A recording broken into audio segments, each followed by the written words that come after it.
ಶರೀರವೆಂಬ ಭವನವನ್ನು 4 ಸ್ತಂಭಗಳು ಆಧರಿಸಿವೆ. ಒಂದು ಪ್ರಧಾನವಾದ ಸ್ತಂಭ, ಮತ್ತೆ 3 ಉಪಸ್ತಂಭಗಳು. ಒಂದು ಪ್ರಧಾನವಾದ ಸ್ತಂಭ, ಮತ್ತೆ 3 ಉಪಸ್ತಂಭಗಳು. ಪ್ರಧಾನವಾದ ಸ್ತಂಭ ಯಾವುದು? ಕರ್ಮವೇ ಶರೀರವನ್ನು ಆಧರಿಸಿದೆ. ಎಲ್ಲಿವರೆಗೆ ಕರ್ಮವೋ ಅಲ್ಲಿವರೆಗೆ ಜೀವನ. ಕರ್ಮ ಮುಗಿದ ಕ್ಷಣ ಮರಣ, ಶರೀರ ಬಿದ್ದು ಹೋಗುವಂಥದ್ದು. ಅಲ್ಲಿವರೆಗೆ ಬೀಳದಂತೆ ಕಾಪಿಡುತ್ತದೆ ನಮ್ಮ ಕರ್ಮ. ಅದಕ್ಕೆ ಪೂರಕವಾಗಿ ಈ ಶರೀರ ಭವನವನ್ನು ಹೊತ್ತು ನಿಂತಿರತಕ್ಕಂಥ ಮತ್ತೆ 3 ಸ್ತಂಭಗಳು, 1 2 3 ಆಹಾರ, ನಿದ್ರೆ ಮತ್ತು ಬ್ರಹ್ಮಚರ್ಯ. ಈ 3 ಉಪಸ್ತಂಭಗಳು ಕರ್ಮಕ್ಕೆ ಬೆಂಬಲವಾಗಿ ನಿಂತಿವೆ, ಶರೀರ ಬಿದ್ದು ಹೋಗದಂತೆ ಕಾದಿವೆ. ಅವುಗಳ ಮಧ್ಯೆ ಆಹಾರದ ಬಗ್ಗೆ ಕೆಲವು ಮಾತುಗಳನ್ನು ನಿನ್ನೆ ಹೇಳಿದ್ವು, ಹಲವು ಮಾತುಗಳನ್ನು ಮುಂದೆ ಹೇಳಲಿಕ್ಕಿದೆ. ನಿದ್ರೆಯ ಬಗ್ಗೆ ಕೂಡ ನಿನ್ನೆ ಕೆಲವು ಮಾತುಗಳನ್ನು ಹೇಳಿದ್ದೇವೆ, ಅದರ ಮುಂದುವರಿಕೆ ಇವತ್ತಿದೆ. ಇದೆರಡು ತುಂಬ ಒಂದಕ್ಕೊಂದು ಸಂಬಂಧಪಟ್ಟಿರ್ತಕ್ಕಂಥ ಸಂಗತಿಗಳು. ಯಾಕೆಂದರೆ ಆಹಾರದ ಸಮಯದಲ್ಲಿ ನಿದ್ದೆ ಮಾತು ಯಾಕೆಂದರೆ ಅದಿಲ್ಲದೆ ಇದಿಲ್ಲ, ಇದಿಲ್ಲದೆ ಅದಿಲ್ಲ, ಇದು ಹಾಳಾದರೆ ಅದು ಹಾಳು, ಅದು ಹಾಳಾದರೆ ಇದು ಹಾಳು ಎನ್ನುವ ಕಾರಣಕ್ಕೆ ಆಹಾರದ ಪ್ರವಚನ ಸರಣಿಯ ಅಂಗವಾಗಿ ನಿದ್ರೆ ಆಗಲ್ಲ. ಆಹಾರದ ಪ್ರವಚನದ ಸರಣಿಯ ಅಂಗವಾಗಿ ನಿದ್ರೆ ಅಂದರೆ ಇನ್ನು ಕೂತು ನೀವು ಮಾಡಬೇಕಾಗಿರೋಂಥದ್ದಲ್ಲ. ಅದು ಈ ಪ್ರವಚನ ಸರಣಿಯ ಅಂಗವಾಗಿ ನಿದ್ದೆ ವಿಷಯವನ್ನು ಕೂಡ ಪ್ರಸ್ತಾಪ ಮಾಡಬೇಕಾಗ್ತದೆ. ಯಾಕೆಂದರೆ ಆಚಾರ್ಯರು ನಿರೂಪಣೆ ಮಾಡಿದ ಕ್ರಮವೇ ಆಗಿದೆ. ಉಪಸ್ತಂಭಗಳು ಎಂಬುದಾಗಿ 3 ಒಟ್ಟಿಗೆ ಹೇಳಿದ್ದಾರೆ. ಯಾವುದನ್ನ? ಆಹಾರ, ನಿದ್ರೆ, ಬ್ರಹ್ಮಚರ್ಯ 3 ಕೂಡ ಒಟ್ಟಿಗೆ ಹೇಳಿದ್ದಾರೆ. 3 ಬೇಕು, 1ರಿಂದ ಆಗೋದಿಲ್ಲ, 3 ಕೂಡ ಬೇಕು ಅಂತ. ಹಾಗಾಗಿ ಜೊತೆಗಿರುವ 12 ಸಂಗತಿಗಳನ್ನು ಸಂಕ್ಷಿಪ್ತ ಪರಿಚಯ ಮಾಡಿಕೊಂಡು ಒಂದರ ಬಗ್ಗೆ ನಾವು ವಿಸ್ತಾರವಾಗಿ ಹೋಗಬೇಕಾಗಿದೆ. ನಿನ್ನೆ ಹೇಳಿದ್ದು ನಾವು ನಿದ್ರೆ ಎನ್ನುವುದು ಒಂದು ಅವಸ್ಥೆಯಲ್ಲ. ಅವಸ್ಥೆ ಹೌದು, ಆದರೆ ಕೇವಲ ಒಂದು ಅವಸ್ಥೆಯಲ್ಲ. ಮತ್ತೇನು? ಅದೊಂದು ದೇವತೆ. ನಿದ್ರೆ ಎಂಬುದು ಒಂದು ಮಹಾದೇವತೆ, ಮಾತೃಸ್ವರೂಪಿಣಿ, ಧಾತ್ರಿ, ಭೂತಧಾತ್ರಿ. ಭೂತಧಾತ್ರಿ ಅಂತ ಆಚಾರ್ಯ ಚರಕರು ಅದನ್ನು ನಿರೂಪಣೆ ಮಾಡಿದ್ದು. ಧಾತ್ರಿ ಅಂದರೆ ಮತ್ತೊಂದು ತಾಯಿ ಅಂತ, ಆ ಶಬ್ದಕ್ಕೆ ಅರ್ಥ ಹಾಗೆ ಅಂತ. ಇನ್ನೊಂದು ತಾಯಿ ಅಂತ. ದುಧಾಯ್ ಧಾರಣ ಪೋಷಣಯೋಹೋ ಅಂತ ಧಾತು ಅದು. ಆ ಧಾತುವಿಗೆ ಧಾರಣೆ ಮತ್ತು ಪೋಷಣೆ ಅಂತ ಅರ್ಥ. ಧಾತ್ರಿ ಅಂದರೆ ಯಾರು ನಮ್ಮನ್ನು ಧರಿಸಿದಾಳೋ ಮತ್ತು ಪೋಷಣೆ ಮಾಡ್ತಾಳೋ ಅವಳು ಅಂತ. ಈಗ ಧಾತ್ರಿ ಅಥವಾ ದಾದಿ ಅಂತಂದರೆ ಸಾಕು ತಾಯಿ, ಮತ್ತೊಂದು ತಾಯಿ ಎತ್ಕೊಂಡು ಓಡಾಡ್ತಾರಲ್ವ, ಅವರು ಧರಿಸುವುದು. ಹಾಗೆ ಪೋಷಣೆ ಮಾಡುವಂಥದ್ದು, ಕಾಲ ಕಾಲಕ್ಕೆ ಬೇಕಾದ್ದನ್ನು ಕೊಟ್ಟು ಸಲಹಿ ಬೆಳೆಸುವಂಥದ್ದು. ಹೀಗಾಗಿ ಧಾತ್ರಿ, ಭೂತಧಾತ್ರಿ, ತಾಯಿ ಎನ್ನುವ ಅರ್ಥದಲ್ಲಿ ಚರಕರು ಹೇಳಿದ್ದಾರೆ. ತಾಯಿ ಅಂದರೆ ಕೇವಲ ತಾಯಿ ಅಂತ ಅವ್ರು ಹೇಳಲಿಲ್ಲ, ಭೂತಧಾತ್ರಿ ಅಂತ ಅನ್ನುವಾಗ ಸಮಸ್ತ ಭೂತ ಕೋಟಿಗಳ ಜನನಿ ಅಂದರೆ ಅಲ್ಲಿಗೆ ಬಂತದ್ದು. ಎಲ್ಲಿಗೆ ಬಂತು? ಆಕೆ ಒಂದು ದೇವಿ. ಪ್ರತಿನಿತ್ಯ ಬರ್ತಾಳೆ ಆಕೆ ಎಲ್ಲ ಭೂತಕೋಟಿಗಳ ಬಳಿಗೆ, ಪ್ರತಿಯೊಂದು ಜೀವಿಯ ಬಳಿಗೆ ಪ್ರತಿನಿತ್ಯ ನಿರ್ದಿಷ್ಟವಾದ ಸಮಯದಲ್ಲಿ ಆಕೆ ಬರ್ತಾಳೆ. ಯಾಕೆ ಬರ್ತಾಳೆ ಅಂದರೆ ಶ್ರಮವ ಕಳೆಯಲು. ದಿನದ ಶ್ರಮ ಏನಿದೆ ಆ ಶ್ರಮವನ್ನು ಕಳೆಯುವ ಸಲುವಾಗಿ ಬರ್ತಾಳೆ. ದಿನದ ಹಾನಿಗೆಲ್ಲವನ್ನೂ ಸರಿಪಡಿಸ, ಏನೇನು ಹಾನಿ ಆಯಿತೋ ಒಂದು ದಿವಸ ನಾವು ಎಚ್ಚರವಾಗಿದ್ದಾಗ, ಅನ್ಯಾನ್ಯ ಕಾರ್ಯಗಳಲ್ಲಿ ನಾವು ಪ್ರಸಕ್ತರಾಗಿದ್ದಾಗ ಏನೇನು ಹಾನಿ ಬಂತೋ ಈ ಶರೀರ ಮನಸ್ಸುಗಳಿಗೆ, ಅದನ್ನೆಲ್ಲ ಸರಿಪಡಿಸೋ ಸಲುವಾಗಿ ಆಕೆ ಬರುವಂಥದ್ದು. ದಿನದ ಹಾನಿ ಮಾತ್ರ ಅಲ್ಲ, ದಿನದ ಹಾನಿಗಳನ್ನು ಕೂಡ, ಹಳೆ ಹಾನಿಗಳನ್ನು ಕೂಡ ಆಕೆ ಸರಿಪಡಿಸ್ತಾ ಇರ್ತಾಳೆ ಪ್ರತಿನಿತ್ಯವೂ ಕೂಡ. ಶಕ್ತಿ ತುಂಬಲು ಸೋರೆ ಹೋಗಿರ್ತದೆ ಶಕ್ತಿ. ಬೆಳಗಿನಿಂದ ರಾತ್ರಿಯವರೆಗೆ ನಾವು ಎಚ್ಚರವಾಗಿದ್ದು ಬೇರೆ ಬೇರೆ ಕಾರ್ಯಗಳನ್ನು ಮಾಡುವಾಗ ಶಕ್ತಿ ಎಲ್ಲ ಸೋರಿ ಹೋಗಿರುತ್ತದೆ. ಮತ್ತೊಮ್ಮೆ ಶಕ್ತಿಯನ್ನು ಆಕೆ ತುಂಬುತ್ತಾಳೆ. ಮತ್ತೆ ಹೊಸಬನ ಮಾಡಲು, ಹೊಸತನ ತುಂಬುವ ಸಲುವಾಗಿ ಪ್ರತಿಯೊಂದು ಜೀವಿಯ ಬಳಿಗೆ ಆಕೆ ಪ್ರತಿನಿತ್ಯ ಬರ್ತಾಳೆ.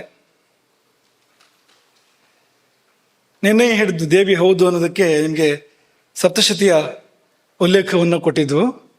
ಯಾ ದೇವಿ ಸರ್ವಭೂತೇಷು ನಿದ್ರಾರೂಪೇಣ ಸಂಸ್ಥಿತ ನಮಸ್ತಸ್ಯೈ ನಮಸ್ತಸ್ಯೈ ನಮಸ್ತಸ್ಯೈ ನಮೋ ನಮಃ. ಇದೊಂದು ಸುಮ್ಮನೆ ಒಂದು ಕವಿ ಭಾಷೆ ಅಲ್ಲ. ನಿದ್ರಾರೂಪದಲ್ಲಿದ್ದಾಳೆ ನಮ್ಮೊಳಗೆ ಅಂತ ಒಂದು ಕವಿ ಭಾಷೆ ಅಂತ ಅಂದ್ಕೊಳ್ಬೇಡಿ. ಕವಿ ಭಾಷೆ ಅಲ್ಲ ಅದು. ಸಪ್ತಶತಿ ಅನ್ನುವಂಥದ್ದು ಅದು ಒಂದು ದೈವಿಕವಾದ ಗ್ರಂಥ, ಅದು ಕಾವ್ಯ ಅಲ್ಲ, ಅದು ಪುರಾಣ. ಅದು ಮಾತ್ರವಲ್ಲ, ನಮಸ್ತಸ್ಸಿ ನಮಸ್ತಸ್ಸಿ ನಮಸ್ತಸ್ಸಿ ನಮೋ ನಮಃ ಬರಲಿಕ್ಕೆ ಸಾಧ್ಯ ಇಲ್ಲ. ನಿಜವಾಗಿಯೂ ದೇವತೆ ಅಲ್ಲದೆ ಇದ್ದರೆ ಈ 3 ಪ್ರಣಾಮಗಳನ್ನು ಅವರು ಸಲ್ಲಿಸಲಿಕ್ಕೆ ಸಾಧ್ಯ ಇಲ್ಲ. ಮಾರ್ಕಂಡೇಯ ಮುನಿಗಳು ಸಲ್ಲಿಸಲಿಕ್ಕೆ ಸಾಧ್ಯ ಇಲ್ಲ. ಅಲ್ಲಿಯೇ ಯಾದೇವಿ ಸರ್ವಭೂತೇಷು ವಿಷ್ಣು ಮಾಯೇತಿ ಶಬ್ದಿತ. ವಿಷ್ಣು ಮಾಯ ಅಂತ ಆಕೆಯನ್ನೇ, ಯಾವಳು ನಿದ್ರೆಯೋ ಯಾವಳು ದುರ್ಗೆಯೋ ಅವಳೇ ಸುಶ್ರುತರು ಹೇಳಿದ ವಿಷ್ಣು ಮಾಯೆ. ಸುಶ್ರುತರು ನಿದ್ದೆಯನ್ನು ವಿಷ್ಣು ಮಾಯ ಅಂತ ಉಲ್ಲೇಖ ಮಾಡ್ತಾರೆ. ಆ ವಿಷ್ಣು ಮಾಯ ಯಾರು ಅಂದರೆ ದುರ್ಗಾ ಸಪ್ತಶತಿಯಲ್ಲಿ ಅವಳೇ ದುರ್ಗೆ ಎಂಬುದಾಗಿ ನಿರೂಪಣೆ ಮಾಡಲಾಗಿದೆ. ಅವಳು ನಾರಾಯಣ ಸಹೋದರಿ ಅಲ್ವಾ, ಕೃಷ್ಣನ ತಂಗಿ. ನಮ್ಗೆ ಯಾಕೆ ಗೊತ್ತಾಗತ್ತೆ ಇವಳೇ ಅವಳು ಅಂತಂದ್ರೆ, ಅವಳು ಬಂದು ಮಾಡಿದ್ದೇನು ಆ 7ನೇ ಗರ್ಭ ದುರ್ಗೆಯಾಗಿ ಪ್ರಕಟವಾಗುವ ಮುನ್ನ ಮಾಡಿದ್ದೇನು ಅಂದ್ರೆ, ಶ್ರೀಮದ್ ಭಾಗವತ ನಿರೂಪಣೆ ಮಾಡುವ ಪ್ರಕಾರ ನಿದ್ದೆ ಬರೆಸಿದಳು. ಅವಳೇ ಇವಳು ಅಂತ. ನಿದ್ದೆ ಯಾರಿಗೆ? ಅರಮನೆಯ ಕಾವಲುಗಾರರಿಗೆ. ಮತ್ಯಾರಿಗೆ? ಅರಮನೆಯಲ್ಲಿರುವ ಎಲ್ಲರಿಗೆ. ಮತ್ಯಾರಿಗೆ? ಇಡೀ ಊರಿಗೆ. ಮಥುರೆಯೇ ನಿದ್ರೆಗೆ ಶರಣಾಯಿತು. ಏನಪ್ಪ ಅದು, ಯಾರು ಒಬ್ಬರು ಎಚ್ಚರ ಇಲ್ವಾ ಅಂದರೆ ಇವರು ಕೆಲಸ ಮಾಡ್ತಾ ಇದ್ದಾರೆ. ಯಾರು? ಭೂತಧಾತ್ರಿ ಬಂದು ಇಡೀ ಮಥುರೆಯನ್ನು ಮುಸುಕಿದಾಗ ಅಲ್ಲಿ ಯಾರೂ ಎಚ್ಚರವಾಗಿರ್ಲಿಕ್ಕೆ ಸಾಧ್ಯ ಇಲ್ಲ. ಅವಳ ಮುಂದೆ ಯಾರ ಆಟವೂ ಕೂಡ ನಡೆಯೋದಿಲ್ಲ. ಎಷ್ಟರ ಮಟ್ಟಿಗೆ ಆಕೆಯ ಪ್ರತಾಪ ಅಂದರೆ, ಯಶೋದೆಗೆ ಹುಟ್ಟಿದ್ದು ಹೆಣ್ಣೋ ಗಂಡು ಅಂತಲೇ ಗೊತ್ತಾಗಲಿಲ್ಲ. ಯಾವ ತಾಯಿಗೂ ಹಾಗಾಗೋದಿಲ್ಲ. ಯಾವ ತಾಯಿಗೂ ಹಾಗಾಗೋದಿಲ್ಲ. ಹೆಣ್ಣೋ ಗಂಡು ಅಂತ ಗೊತ್ತಾಗಬೇಕಲ್ವಾ. ಶ್ರಮದಿಂದಲೋ ಅಥವಾ ಇನ್ಯಾವ ಕಷ್ಟದಿಂದಲೋ ಮತ್ತೆ ನಿದ್ದೆ ಬರಬಹುದು, ಎಚ್ಚರ ಅಳಿಬಹುದು. ಆದರೆ ಹುಟ್ಟಿದ್ದು ಹೆಣ್ಣೋ ಗಂಡು ಅಂತ ನೋಡದೇ ಇರ್ಲಿಕ್ಕೆ ಸಾಧ್ಯವಾ ಅಂದರೆ ಇಲ್ಲ. ಅಲ್ಲಿ ವಿಷ್ಣು ಮಾಯೆ ಕೆಲಸ ಮಾಡ್ತಾ ಇದ್ದಾಳೆ. ಮುಸುಕಿ ನಿಂಗೆ ಏನೂ ಗೊತ್ತಾಗೋಗಿಲ್ಲ ಅಂತ. ಹಾಗಾಗಿ ಹುಟ್ಟಿದ್ದು ಹೆಣ್ಣು ಮಗು, ಕೃಷ್ಣ ನನ್ನ ಮಗ, ಕೃಷ್ಣ ನನ್ನ ಮಗ ಅಂತ ಆಕೆ ಓಡಾಡಿದ್ರು ಆಮೇಲೆ ಅಂತ ಸ್ಪಷ್ಟವಾಗಿ ಭಾಗವತ ಉಲ್ಲೇಖವನ್ನು ಮಾಡ್ತದೆ. ಆಕೆಗೆ ಗೊತ್ತೇ ಆಗಲಿಲ್ಲ ಹೆಣ್ಣೋ ಗಂಡು ಅಂತ. ನಾವು ನಂಬೋಕ್ಕೂ ಸಾಧ್ಯ ಇಲ್ಲ. ಹೇಗೆ ಗೊತ್ತಾಗೋದಿಲ್ಲ? ದೊಡ್ಡ ಪ್ರಶ್ನೆಯೇ ಬರ್ತದೆ. ಯಾಕೆ ಗೊತ್ತಾಗಿಲ್ಲ ಅಂದರೆ, ನಿದ್ರಾದೇವಿಯೇ ಆ ರೂಪದಲ್ಲಿ ಬಂದಿದ್ರಿಂದ ಅವಳೇ ದುರ್ಗೆಯಾಗಿ ಪ್ರಕಟವಾಗ್ತಾಳೆ. ಕಂಸ ಆ ಶಿಶುವನ್ನು ಕೊಲ್ಲಲು ಮುಂದಾದಾಗ ಆತನ ಕೈ ತಪ್ಪಿಸಿ ಆಕಾಶಕ್ಕೆ ನೆಗೆದು ದುರ್ಗೆಯಾಗಿ, ದಶಭುಜ ದುರ್ಗೆಯಾಗಿ ಪ್ರಕಟವಾಗ್ತಾಳೆ. ವಿಂಧ್ಯವಾಸಿನಿ ದೇವಿಯಾಗಿ ಆಕೆ ಪ್ರತ್ಯಕ್ಷವಾಗ್ತಾಳೆ. ನಿನ್ನೆ ನಿಮ್ಗೆ ಇದನ್ನು ಕೂಡ ನೆನಪು ಮಾಡಿದ್ವು. ಬ್ರಹ್ಮವೈವರ್ತ ಪುರಾಣ ಸ್ಪಷ್ಟವಾಗಿ ನಿರೂಪಣೆ ಮಾಡಿದೆ ಅದನ್ನು. ಕಾಲಾಗ್ನಿ ರುದ್ರಪತ್ನಿ ಚ ನಿದ್ರಾಸ ಸಿದ್ಧ ಯೋಗಿನಿ. ಕಾಲಾಗ್ನಿ ರುದ್ರನ ಪತ್ನಿ ಆಕೆ. ನಿದ್ರೆ ಆಕೆ ಹೆಸರು ಮತ್ತು ಕಾರ್ಯ. ಸಿದ್ಧಯೋಗಿನಿ ಇನ್ನೊಂದು ಹೆಸರು ಆಕೆ ಇದ್ದು ಸಿದ್ಧಯೋಗಿನಿ ಅಂತ. ಅಂಥ ಯೋಗಿಯವಳು. ಯಾಕೆಂದ್ರೆ ಯಯಾ ಯೋಗೇನ ರಾತ್ರಿಶು, ತನ್ನ ಯೋಗ ಬಲದಿಂದ ರಾತ್ರಿ ಕಾಲದಲ್ಲಿ ಇಡೀ ಲೋಕವನ್ನೇ ಮಸುಕುತ್ತಾಳೆ ಅವಳು. ಸಮಸ್ತ ಪ್ರಪಂಚವನ್ನೇ ಮಸುಕುತ್ತಾಳೆ. ಯಾರೊಬ್ರು ಕೂಡ ತಪ್ಪಿಸ್ಕೊಳ್ಳೋಕೆ ಸಾಧ್ಯ ಇಲ್ಲ ಅನ್ನೋ ಹಾಗೆ ಎಲ್ಲವನ್ನು ಒಟ್ಟಿಗೆ ಆವರಿಸುವಾಗ ಅವಳು ಸಿದ್ಧ ಯೋಗಿನಿ ಆಗಲೇಬೇಕು. ಇಬ್ಬರನ್ನ ಅಲ್ವಲ್ಲ, 1 ದಿನ 2 ದಿನ ಅಲ್ವಲ್ಲ. ಇಷ್ಟೂ ಮಂದಿಯನ್ನು ಆಕೆ ಆವರಿಸುವಾಗ ಜ್ಞಾನಿಗಳಿಂದ ಅಜ್ಞಾನಿಗಳವರೆಗೆ, ದೊಡ್ಡವರಿಂದ ಸಣ್ಣವರವರೆಗೆ, ಪ್ರಾಣಿ ಪಕ್ಷಿ ಕ್ರಿಮಿ ಕೀಟಗಳವರೆಗೆ ಎಲ್ಲರನ್ನೂ ಆವರಿಸುವಾಗ ಆಕೆ ಸಿದ್ಧ ಯೋಗಿನಿ ಆಗಿರಲೇಬೇಕು. ಯಯ ಯೋಗೇನ ರಾತ್ರಿಷು ಎಂಬುದಾಗಿ ಹೇಳ್ತಾರೆ. ಇಲ್ಲೊಂದು ಸ್ವಾರಸ್ಯ ಇದೆ. ಈ ರುದ್ರ ಅಂದರೆ ಯಾರು? ಕಾಲಾಗ್ನಿ ರುದ್ರನ ಪತ್ನಿ ಎನ್ನುವಾಗ ಯಾರು ರುದ್ರ ಅಂದರೆ ನೀವು ಬೇರೆ ಏನೋ ಹೇಳ್ತೀರಿ. ಈಗ ಅವನು ಕೈಲಾಸದಲ್ಲಿ ವಾಸ ಮಾಡ್ತಾನೆ, ತ್ರಿಶೂಲ ಹಿಡ್ಕೊಂಡು ಓಡಾಡ್ತಾನೆ ಅಂತ ಹೇಳೋಕೆ ಶುರು ಮಾಡ್ತೀರಿ. ಅದಲ್ಲ, ಹತ್ತಿರದಲ್ಲಿ ಹೇಳಿ. ನಿಮ್ಮೊಳಗೆ ಏನವನು ಅಂತ ಅಂದರೆ ಮಣಿಪೂರ ಚಕ್ರದ ಅಗ್ನಿ ಅವನು ಅಂತ. ಅಲ್ವಾ? ಮೂಲಾಧಾರ ಚಕ್ರದಲ್ಲಿ ಭೂಮಿ ಇದೆ, ಸ್ವಾಧಿಷ್ಠಾನ ಚಕ್ರದಲ್ಲಿ ಜಲ ಇದೆ, ಮತ್ತು ಮೇಲಕ್ಕೆ ನಾಭಿಯ ಪರಿಸರದಲ್ಲಿ ಯಾವ ಚಕ್ರ ಇದೆ?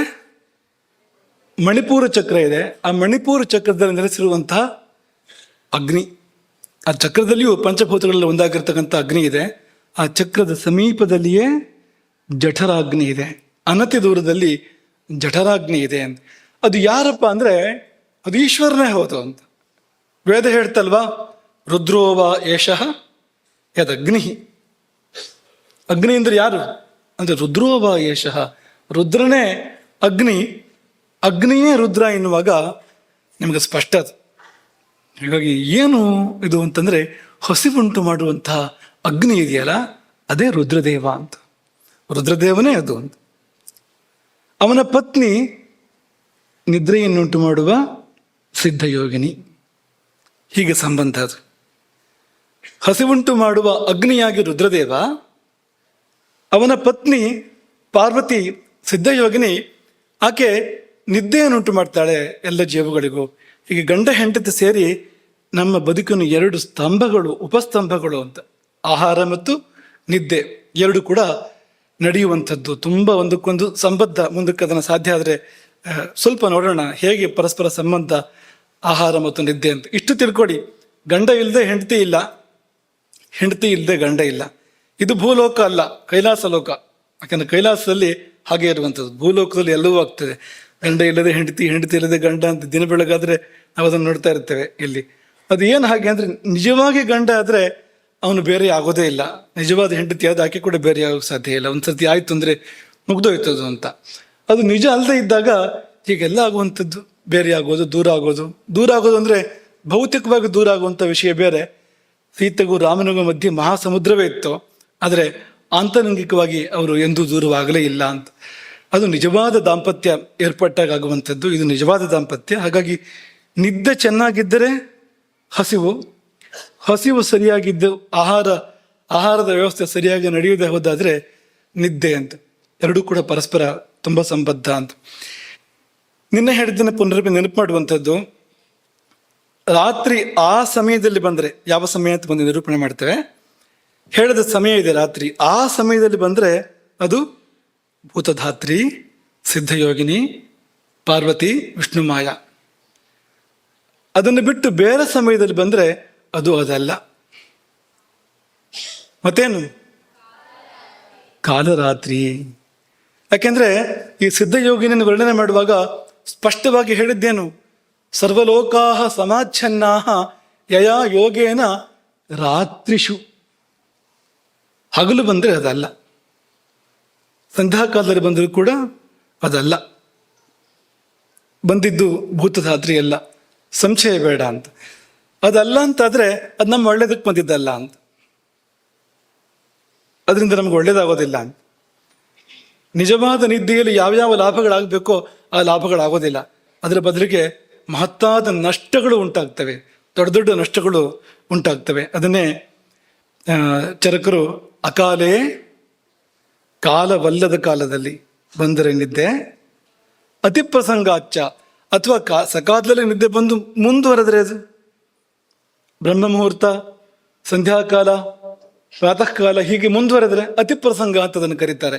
ಎಲ್ಲಿವರೆಗೆ ಇರಬೇಕಾಗಿತ್ತೋ ಯಾವ ಗಡಿಯವರೆಗೆ ಅದನ್ನು ದಾಟಿ ಮುಂದಕ್ಕೆ ಹೋಗುವಂಥದ್ದು. ಮುಂದಿನ ಭಾಗ ಅದು ಭೂತಧಾತ್ರಿ ಅಲ್ಲ, ಅದು ಸಹಜವಾದ ನಿದ್ರೆ ಅಲ್ಲ, ಅದು ಹಾನಿಕಾರಕವಾಗಿರ್ತಕ್ಕಂಥದ್ದು ಅಂತ.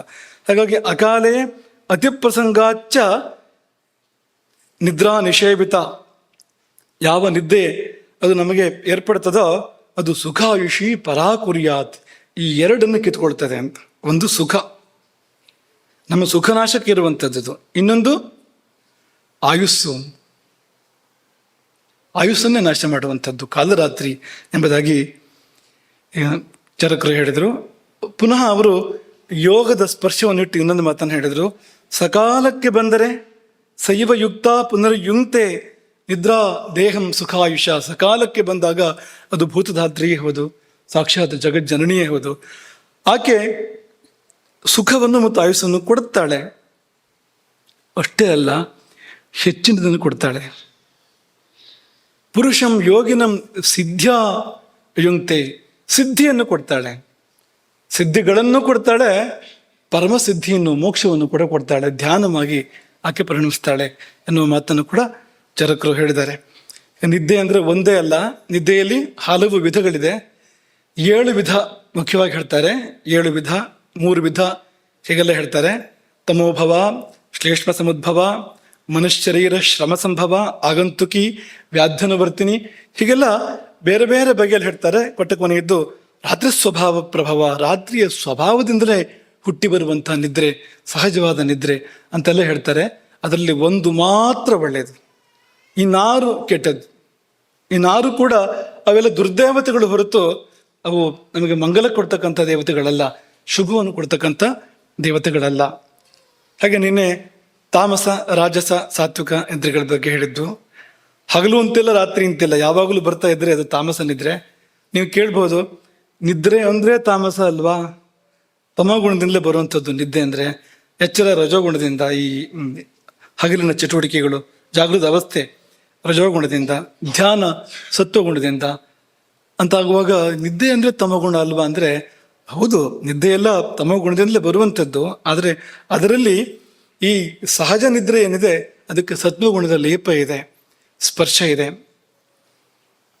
ಉಳಿದ ನಿದ್ರೆಗಳು ಅತಿತಾಮಸ, ಈ ಹಗಲು ರಾತ್ರಿ ಎಲ್ಲ ಬರುವಂಥದ್ದು ಅತಿತಾಮಸ ಅಂತ. ಅದು ಅಂತ ಮಾತ್ರವಲ್ಲ, ತಮಸ್ಸು ರಜಸ್ಸಿನ ಹಾವಳಿಯಾಗಿ ಬರುವಂಥದ್ದು, ಅದು ಅನಿಮಿತ್ತಂ, ಹೊತ್ತು ಗೊತ್ತು ಎಲ್ಲೇ ಬರುವಂಥದ್ದು, ಎಷ್ಟೆಷ್ಟು ಹೊತ್ತಿಗಾರು ಬರುವಂಥದ್ದು. ಈ ಪ್ರವಚನ ಕಟ್ತಾ ಇರುವಾಗ ಬರುವಂಥದ್ದು ಅದು ಅಂಥದ್ದೇ. ಅದು ಯಾವುದು ರಾಜಸ ನಿದ್ರೆ. ಅದು ಅದಕ್ಕೆ ಹಾಸಿಗೆ ಬೇಡ, ದಿಂಬು ಬೇಡ, ಏನು ಬೇಡ, ಒಳ್ಳೆ ಪ್ರವಚನ ಇದ್ರೆ ಸಾಕು. ಅದು ಒಳ್ಳೆ ಪ್ರವಚನಕ್ಕೆ ಬರುವಂಥದ್ದು. ಅದು ಏನಾದ್ರು ಬೇಡದೇ ಇರೋದು ನಡೀತಾ ಇದ್ರೆ ಆಸಕ್ತಿಯಿಂದ ನೋಡ್ತಾ ಇರ್ತಾನೆ, ಕೇಳ್ತಾ ಇರ್ತಾನೆ ಅದನ್ನ. ಅದೇ ಬೇಕಾದ ಏನಾದ್ರು ನಡೀತಾ ಇದ್ರೆ ಒಳ್ಳೆ ನಿದ್ರೆ, ಏನಪ್ಪ ಈ ದುರಂತ ಅಂತ. ಅದು ರಾಜಸ ನಿದ್ರೆ. ಅದು ಹಾಗೆ ಸಾತ್ವಿಕ ನಿದ್ರೆ ಅರ್ಧರಾತ್ರಿಯಲ್ಲಿ ಬರುವಂಥದ್ದು, ಸರಿರಾತ್ರಿಯಲ್ಲಿ ಬರುವಂಥದ್ದು. ಅದರ ಹಿಂದು ಮುಂದಾಗಿ ಅದಕ್ಕೆ ವ್ಯಾಪ್ತಿ ಇದೆ. ಆ ನಿದ್ದೆಯ ವ್ಯಾಪ್ತಿ ಹಿಂದೆ ಒಂದು ಯಾಮ, ಮುಂದೆ ಒಂದು ಯಾಮ ಇದೆ. ಮುಂದಕ್ಕೆ ಒಂಚೂರು ಸಾಧ್ಯ ಆದರೆ ಅದನ್ನು ವಿವರಿಸ್ತೇವೆ. ಇನ್ನು ವೈಕಾರಿಕೆ ಅಂತ ಮತ್ತೊಂದು, ಅದು ನಿದ್ದೆಯೋ ಅಲ್ಲವೋ ಅನ್ನೋ ಥರ ಹೇಳ್ಬಿಟ್ಟಿದ್ದಾರೆ. ಅದನ್ನು ನಿದ್ದೆ ಅಂದ್ರೆ ನಿದ್ದೆ ಅಲ್ಲ ಅಂದ್ರೆ ಅಲ್ಲ, ನಿದ್ದೆ ಬರ್ದೇನೂ ಇರ್ಬೋದು ಅಂತ. ಯಾವುದೊಂದು ಕ್ಷೀಣ ಶ್ಲೇಷ್ಮಣ, ನಮ್ಮ ಶರೀರದಲ್ಲಿ ಕಪಧಾತು ಕ್ಷೀಣವಾದಾಗ, ಅನಿಲ ಬಹುಲಾನಾಂ, ವಾತ ಉದ್ರೇಕಗೊಂಡಾಗ, ಮನುಷ್ಯರೀರ ಆವಿತಾಪವತಾಂ, ಮನಸ್ಸಿಗೆ ಏನೋ ಕಷ್ಟ, ಶರೀರಕ್ಕೆ ಏನೋ ಸುಸ್ತು ಅಂತೆಲ್ಲ ಇದ್ದಾಗ ಬರುವಂಥದ್ದು ಅದು ನಿದ್ದೆ ಅಲ್ಲ, ಅಥವಾ ನಿದ್ದೆ ಬರೋದಿಲ್ಲ ಆ ಸಮಯದಲ್ಲಿ. ಎರಡರಲ್ಲೊಂದು. ಹೀಗೆಲ್ಲ ಹೇಳಿ ನಿದ್ರಾ ಹೇತು ಸ್ತಮಃ, ಹೌದು ನಿದ್ದೆಗೆ ಕಾರಣ ತಮೋಗುಣವೇ ಹೌದು. ಆದರೆ ಅಲ್ಲೊಂಚೂರು ಸತ್ವಗುಣದ ಸ್ಪರ್ಶ ಲೇಪ ಇದ್ದಾಗ ರೀತಿ ಬೇರೆ ಆಗ್ತಿದೆ. ಸತ್ವಗುಣ ತಮೋಗುಣವನ್ನು ನಿಯಂತ್ರಿಸುವಾಗ ತಮೋಗುಣದ ಆಧಿಕ್ಯ ಇರ್ಬೋದು, ಆದರೆ ಇರುವ ಅಲ್ಪ ಸತ್ವಗುಣವೇ ಮೂಲವಾಗಿದೆ ಆ ತಮೋಗುಣಕ್ಕೆ ಎನ್ನುವಂತ ಇದ್ದಾಗ ಆ ನಿದ್ದೆ ಮಾಡುವುದು ಶುಭವನ್ನೇ ಎಂಬುದಾಗಿ ಅದನ್ನು ಹೇಳಿದ್ರು. ಸುಶ್ರುತರು ಅದನ್ನು ಹೇಳ್ತಾರೆ. ನಿದ್ರಾ ಹೇತು ಸ್ತಮಃ ಸತ್ವಂ ಬೋಧನೆ ಹೇತು ರುಚ್ಯತೆ. ನಿದ್ದೆಗೆ ತಮಸ್ಸೆ ಕಾರಣ, ಎಚ್ಚರವಾಗ್ತದಲ್ಲ ಅದು ಸತ್ವಗುಣದಿಂದ. ಬೋಧನೆ ಸತ್ವಂ ಹೇತು ರುಚ್ಯತೆ ಅಂತೆಲ್ಲ ಹೇಳ್ತಾರೆ. ಹೀಗೆಲ್ಲ ಹೇಳಿ ಈಗ ಏನು ಮಾಡಬೇಕು ಈ ನಿದ್ದೆಗೆ ಅಂದರೆ, ಈಗ ನೀವು ನಿನ್ನೆವರೆಗಿನ ನಿಮ್ಮ ಆಲೋಚನೆ ಬೇರೆ ಇತ್ತು ಅಲ್ವಾ? ಎಲ್ಲರಿಗೂ ಅಲ್ಲ, ಯಾರಿಗೆ ಪ್ರವಚನ ಹೊಸ್ತೋ, ಈ ವಿಷಯಗಳು ಹೊಸ್ತೋ ಅವರು ಸಲುವಾಗಿ ಹೇಳ್ತಾ ಇರುವಂಥದ್ದು. ನಿದ್ದೆಯನ್ನು ನಿದ್ದೆ ಅಂತ ನೋಡಿಯಾಗಿತ್ತು ನಾವೆಲ್ಲ. ಇದು ದೇವರು ಅಂತ ನೋಡಿದ್ಮೇಲೆ ಏನು ಮಾಡಬೇಕು ಅನ್ನೋ ಪ್ರಶ್ನೆ ಬಂತಲ್ವಾ? ದೊಪ್ಪಂತ ಬಿದ್ದೆ, ಹಾಸಿಗೆ ಕಂಡಿದ್ದೆ, ದೊಪ್ಪಂತ ಬಿದ್ದಿದ್ದೆ. ಹಾಸಿಗೆ ಕಂಡಿದ್ದೊಂದು ಗೊತ್ತು, ಎಚ್ಚರ ಆಗಿದ್ದೊಂದು ಗೊತ್ತು ಅಂತ. ಇಷ್ಟೇ ನಿದ್ದೆ ಬಗ್ಗೆ ನಾವು ತಿಳ್ಕೊಂಡಿದ್ದು. ಅಥವಾ ವ್ಯವಸ್ಥಿತವಾಗಿ ಹೋಗಿ ನೋಡಿ ಎಲ್ಲ ಸರಿಪಡಿಸ್ಕೊಂಡು ಆರಾಮಾಗಿ ನಿದ್ದೆಯನ್ನ ಮಾಡಿದರೂ ಕೂಡ ಅದೇನು ಅಂತ ತಿಳ್ಕೊಳ್ಳೋ ಗೋಜಿಗೆ ಹೋಗಿಲ್ಲ ಅನ್ನುವಂಥದ್ದು ಇರ್ಬೋದು. ಆದರೆ ಯಾವಾಗ ನಿದ್ದೆ ಅನ್ನೋದು ದೇವತೆ ಅಂತ ಹಲವು ಮೂಲಗಳಿಂದ ದೃಢಪಟ್ಟಿತೋ, ಒಂದೇ ಕಡೆ ಅಲ್ಲ, ಆಯುರ್ವೇದವು ಅದನ್ನು ಹೇಳ್ತಾ ಇದೆ, ಪುರಾಣಗಳು ಅದನ್ನೇ ಹೇಳ್ತಾ ಇದ್ದಾವೆ, ಬೇರೆ ಬೇರೆ ಪುರಾಣಗಳು ಅದನ್ನೇ ಹೇಳ್ತಾ ಇದ್ದಾವೆ ಅಂತನ್ನುವಾಗ ದೇವಿ ಆಗಿದ್ದರಿಂದ ನಾವು ಮರ್ಯಾದೆ ಕೊಡಬೇಕು, ಅನಿವಾರ್ಯ. ನಿದ್ದೆಯನ್ನು ನೀವು ಜಡವಾಗಿ ನೋಡಬಾರ್ದು ಇನ್ಮೇಲೆ ಅಂತ. ದೇವಿ ಅಂತ ಮರ್ಯಾದೆ ಕೊಡುವಾಗ ಏನಿದ್ರು ಬಿಟ್ಟು ಬನ್ನಿ ಅಂತ. ದೇವರು ಬಂದಿದ್ದಾರೆ ಅಂತಾದರೆ ಆ ಹೊತ್ತಿನಲ್ಲಿ ಏನಿದ್ರು ಬಿಟ್ಟು ಬರಬೇಕು ಅಂತಲೇ ಅರ್ಥ. ಅದಕ್ಕೆ ಅಲ್ವಾ? ಮನೆಗೆ ದೇವರು ಬಂದರೆ ತಡಿ ಬಂದೆ ಇದೊಂದು ಧಾರಾವಾಹಿ ಆಗಲಿ ಅಂತ ಹೇಳ್ತೀರಾ? ಹೇಳಿದ್ರೆ ಕಾಲ ಆಗಿದೆ ಅಂತ. ಮನೆಗೆ ಗುರುಗಳು ಬಂದಿದ್ದಾರೆ, ಪೇಟೆ ಸುತ್ತಕ್ಕೆ ಹೋಗಿದ್ದಾನೆ, ಬರ್ತಾನೆ ನೀನೇನಂತ ಹೇಳಕ್ ಸಾಧ್ಯವಾ? ಅದನ್ನು ಮಾಡ್ತಾ ಇದ್ದೆ ನಾವು ಅಂತ. ಯಾವಾಗ ನಾವು ನಿದ್ದೆಯನ್ನು ಮಾಡಬೇಕಾಗಿತ್ತೋ ಅದನ್ನು ಬಿಟ್ಟು ಮತ್ತೇನೇನೇನೋ ಮಾಡ್ತಾ ಇದ್ದೇವೆ, ಬೇಕಾದದ್ದು ಬೇಡದೇ ಇರೋದು ಎಲ್ಲದನ್ನು ಮಾಡ್ತಾ ಇದ್ದೇವೆ. ಆ ಸಮಯದಲ್ಲಿ ದೇವರು ಅಂತಾದರೆ ಹಾಗೆಲ್ಲ ಮಾಡೋಕ್ಕೆ ಸಾಧ್ಯ ಇಲ್ಲ ಅಂತ. ಆ ಸಮಯದಲ್ಲಿ ಇದ್ದು ಬಿಡಬೇಕು, ಸಮಯಕ್ಕೆ ಮುಂಚಿತವಾಗಿ ಇದ್ದು ಬಿಡಬೇಕು ಅಂತ. ನಾವು ಬಂದು ಕೂತ ಮೇಲೆ ಒಬ್ಬೊಬ್ಬರು ಬರ್ತೀರ, ನೀವು ಪ್ರವಚನಕ್ಕೆ ಬಂದು ಕೂತ ನಂತರ ಇಲ್ಲ ಅಲ್ವಾ, ಮೊದಲೇ ಬಂದು ಕೂತಿರ್ತೀರಿ, ಸಮಯಕ್ಕೆ ಮೊದಲಾಗಿ ಬರ್ತೀರಲ್ವಾ. ಹಾಗೆ ಸಮಯಕ್ಕೆ ಮೊದಲಾಗಿ ನಾವು ಸಿದ್ಧತೆ ಮಾಡಬೇಕು ದೇವಿಯನ್ನು ಸ್ವಾಗತಿಸುವ ಸಲುವಾಗಿ. ಮುಂದೆ ನಡೆಯುವುದು ಪೂಜೆ ಹೊರತು ಅದು ಕೇವಲ ಜಡವಾದ ನಿದ್ದೆ ಅಲ್ಲ, ಅದೊಂದು ಬಗೆಯ ಪೂಜೆಯೇ ನಿತ್ಯ ನಡೆಯುವಂಥದ್ದು. ಹಿಂದೊಮ್ಮೆ ಈ ನಿದ್ದೆ ಎಂಬ ಪೂಜೆ ಅಂತ ಕೆಲವು ವರ್ಷಗಳ ಹಿಂದೆ ಒಂದ್ಸಾರಿ ಒಂದು ನವರಾತ್ರಿಯಲ್ಲಿ ಯೋಗನಿದ್ರಾ ದೇವಿ, ಮೊದಲನೇ ದಿನ ಯೋಗನಿದ್ರಾ ದೇವಿ, ನೀವು ಹೇಳ್ತಾ ಇರೋದಲ್ಲ, ಅದಕ್ಕಿಂತ ಇನ್ನು ಹಿಂದೆ ಬೆಂಗಳೂರಲ್ಲಿ ನವರಾತ್ರಿ ಇದೆ. ಅದೊಂದು ಸಂದರ್ಭದಲ್ಲಿ ಅದು ಒಂದೇನೋ ಒಂದು ಶೀರ್ಷಿಕೆಯ ಪ್ರವಚನವನ್ನು ಮಾಡಿದ್ದು, ವಿಶ್ವಜನನ್ಯ. ಆಗ ಈ ಯೋಗನಿದ್ರಾ ದೇವಿ ಮೊದಲನೇ ದುರ್ಗೆ ವರ್ಣನೆ ಮಾಡುವಾಗ ನಿದ್ದೆ ಎಂಬ ಪೂಜೆ ಅಂತ, ನವರಾತ್ರಿ ಪೂಜೆ ಹಾಗೆ ನಿದ್ದೆ ಮಾಡುವಂಥದ್ದು ಅಂತ ಹೇಳಿದ್ವು. ಆದ್ರೆ ಆ ಹಿನ್ನೆಲೆ ಇಟ್ಕೊಂಡು ಮುಂದಿನ ಕೆಲವು ಮಾತುಗಳು ನೋಡಿ. ಪೂಜೆ ಅನ್ನುವಾಗ ಪೂಜಾ ಸ್ಥಾನ ತುಂಬ ಮುಖ್ಯ ಅಲ್ವಾ? ಎಲ್ಲಿ ಪೂಜೆ ಮಾಡಬೇಕು ಅಂತ, ಎಲ್ಲದರಲ್ಲಿ ಪೂಜೆ ಮಾಡೋಕ್ಕೆ ಸಾಧ್ಯ ಇಲ್ಲ. ಯಾವಾಗ ಪೂಜೆ ಮಾಡಬೇಕು ಆವಾಗಲೇ ಪೂಜೆ ಮಾಡಬೇಕು, ಯಾವಾಗಲೂ ಮಾಡೋಕ್ಕೆ ಸಾಧ್ಯ ಇಲ್ಲ. ರಾತ್ರಿ 2 ಗಂಟೆ 3 ಗಂಟೆಗೆ ಪೂಜೆ ಮಾಡ್ತೇನೆ ಅಂದರೆ ಬರೋದು ಭೂತ ಹೊರತು ದೇವರಲ್ಲ ಅಂತ. ದೇವರು ಬರಬೇಕು ಅಂದ್ರೆ ನೀವು ಪ್ರಾತಃ ಕಾಲ ಸಂಗಮ ಕಾಲದಲ್ಲಿ ಪೂಜೆ ಮಾಡಬೇಕು, ಆವಾಗ ದೇವರು ಬರ್ತಾರೆ ಅಂತ ಪೂಜೆಗೆ ಹೇಳಿರ್ತಕ್ಕಂಥ ಕಾಲ ಅದು ಅಂತ. ಹಾಗಾಗಿ ಯಾವಾಗ ಮಾಡಬೇಕು ಆಗಲೇ ಮಾಡಬೇಕು, ಏನು ಸನ್ನಿವೇಶ ಇರಬೇಕು ಆ ಸನ್ನಿವೇಶ ಇರಬೇಕು, ನಾವು ಹೇಗಿರಬೇಕು ಹಾಗಿರಬೇಕು, ಇಷ್ಟು ಇದೆ ಅಂತ. ಸ್ವಲ್ಪ ಧರ್ಮಶಾಸ್ತ್ರವನ್ನ ಅವಲೋಕನ ಮಾಡೋಣ. ಧರ್ಮಶಾಸ್ತ್ರ ಏನು ಹೇಳ್ತದೆ, ಆಯುರ್ವೇದವನ್ನ ನೋಡಿದ್ದಾಯಿತು, ನೋಡ್ಲಿಕ್ಕಿದೆ ಮುಂದಕ್ಕೆ. ಧರ್ಮಶಾಸ್ತ್ರವನ್ನು ಅವಲೋಕನ ಮಾಡಿದರೆ ಇದೆಲ್ಲವನ್ನೂ ಧರ್ಮಶಾಸ್ತ್ರ ಹೇಳುತ್ತೆ. ಮೊಟ್ಟ ಮೊದಲನೇದಾಗಿ ಧರ್ಮಶಾಸ್ತ್ರ ಏನು ಹೇಳುತ್ತೆ ಅಂದರೆ ಶುಚಿರ್ಭೂತನಾಗಿ ನಿದ್ದೆ ಮಾಡು ಅಂತ ಹೇಳುತ್ತೆ. ಯಾಕೆ ಹೇಳಬೇಕು? ಅದು ಪೂಜೆ ಅಂತಲ್ಲದೆ ಇದ್ರೆ ಆ ಮಾತನ್ನು ಯಾಕೆ ಹೇಳಬೇಕು? ಕೈಕಾಲು ತೊಳ್ಕೊಂಡು ನಿದ್ದೆ ಮಾಡು ಅಂತ. ಅದನ್ನು ಹೇಗೆ ಹೇಳಿದೆ ಅಂದರೆ ನಾರ್ದ್ರಪಾದ ಸುಪ್ಯಾತ್, ಅವಸರ ಮಾಡಬೇಡ, ಕೈಕಾಲು ತೊಳ್ಕೊಂಡ್ಮೇಲೆ ಕೈಕಾಲು ಒರೆಸ್ಕೊಂಡು ಆಮೇಲೆ ಮಲಗು, ಹೋಗಿ ನಿದ್ದೆ ಬಂತು ಅಂತ ಹಾಗೆ ಓಡೋಗಿ ಮಲಗಬೇಡ, ಒದ್ದೆ ಕಾಲಲ್ಲಿ ಮಲಗಬೇಡ ಅಂತ ಅನ್ನುವಾಗ ಧ್ವನಿ ಏನಿದೆ ಅಂದರೆ ಕೈಕಾಲು ತೊಳಿಬೇಕು ಮೊದಲು ಅಂತ, ನಿದ್ದೆಗಿಂತ ಮುಂಚಿತವಾಗಿ ಅಂತ. ಮತ್ತು ಏನು ಈಗ ವೇಗಗಳನ್ನ ಇಟ್ಕೋಬಾರ್ದು ಅಂತ, ಮಲಮೂತ್ರಗಳ ವೇಗಗಳನ್ನ ಇಟ್ಕೊಳ್ಬಾರ್ದು ನಿದ್ದೆಗೆ ಹೋಗುವಾಗ. ಅದೆಲ್ಲವನ್ನು ಕಳೆದು ಕೈಕಾಲು ತೊಳೆದು ಶುದ್ಧನಾಗಿ ಬಂದು ನಿದ್ದೆಯನ್ನು ಮಾಡಬೇಕು ಅನ್ನೋದಕ್ಕೋಸ್ಕರವಾಗಿ ವಿಷ್ಣು ಸ್ಮೃತಿ ತನ್ನ ಅದರ 70ನೇ ಅಧ್ಯಾಯದಲ್ಲಿ ಈ ಮಾತುಗಳನ್ನು ಹೇಳ್ತಾ ಇದೆ. ನಾರ್ದ್ರಪಾದ ಸುಪ್ಯಾತ್ ನೋತ್ತರಾಪರ ಶಿರಾಹ. ಹಾಗಂದ್ರೆ ಏನು? ಉತ್ತರಕ್ಕಾಗಲಿ ಪಶ್ಚಿಮಕ್ಕಾಗಲಿ ತಲೆ ಮಾಡಿ ಮಲಗಬಾರ್ದು. ಉತ್ತರಕ್ಕಾಗಲಿ ಪಶ್ಚಿಮಕ್ಕಾಗಲಿ ತಲೆ ಮಾಡಿ ಮಲಗಬಾರ್ದು. ನೋತ್ತರಾಪರ ಶಿರಾಹ. ಯಾವಾಗಲೂ ದಕ್ಷಿಣಕ್ಕೆ ತಲೆ ಮಾಡಿ ಮಲಗಬಾರ್ದು ಅಂತ ಹೇಳಿ, ದಕ್ಷಿಣಕ್ಕೆ ತಿರುಗಿ ಕೂತ್ಕೊಂಡು ಪೂಜೆ ಮಾಡಬೇಡ, ಇನ್ನೊಂದು ಮಾಡಬೇಡ ಅಂತ ಹೇಳೋರು. ಇಲ್ಲಿ ಯಾಕೆ ಉತ್ತರ ಅಂತ ಹೇಳ್ತೀರಿ ಅಂದರೆ ಮುಖ ದಕ್ಷಿಣಕ್ಕಾಗತ್ತೆ. ಉತ್ತರಕ್ಕೆ ತಲೆ ಮಾಡಿ ಮಲಗಿದ್ರೆ ದೃಷ್ಟಿ ಮುಖ ದಕ್ಷಿಣಕ್ಕೆ ಹೋಗ್ತಾ ಇರುತ್ತೆ. ಆ ಕಾರಣಕ್ಕೋಸ್ಕರವಾಗಿ ಆ ಮಾತದು. ಹಾಗಾಗಿ ನೋತ್ತರಾಪರ ಶಿರಾಹ. ಇದನ್ನೇ ಆಚಾರ ಮಯೂಖ ಮಾರ್ಕಂಡೇಯ ಮಹರ್ಷಿ ಅಲ್ಲಿಂದ ಬಂದಿರತಕ್ಕಂಥದ್ದು. ಅವ್ರು ಹೇಳುವ ಮಾತು, ಮಾರ್ಕಂಡೇಯರ ಮಾತು, ಪ್ರಾಕ್ಷಿರಶೇನೆ ವಿದ್ಯಾ ಧನಂ. ನೀವು ಪೂರ್ವಕ್ಕೆ ತಲೆ ಮಾಡಿ ಮಲಗಿದ್ರೆ ಸಂಪತ್ತು ಬರ್ತದೆ ನಿಮಗೆ, ಯಾಕೆ ಬಿಡ್ತೀರಿ? ಅನಾಯಾಸವಾಗಿ ಬರುವಂಥದ್ದು, ಮಲ್ಕೊಂಡು ಬರುವಂಥದ್ದು, ಯಾಕೆ ಬಿಡ್ಬೇಕು ನೀವು? ಪ್ರಾಕ್ಷಿರಶೇನೆ ವಿದ್ಯಾ ಧನಂ. ಸಂಪತ್ತು ಪೂರ್ವಕ್ಕೆ ತಲೆ ಮಾಡಿ ಮಲಗಿದ್ರೆ, ದಕ್ಷಿಣಕ್ಕೆ ತಲೆ ಮಾಡಿ ಮಲಗಿದ್ರೆ ಆಯುಸ್ಸು. ಯಾಕೆಂದ್ರೆ ಯಮನಿಗೆ ವಿರುದ್ಧವಾದ ದಿಕ್ಕನ್ನು ನೋಡ್ತಾ ಇರ್ತೀರಿ, ಉತ್ತರವನ್ನು ನೋಡ್ತಾ ಇರ್ತೀರಿ.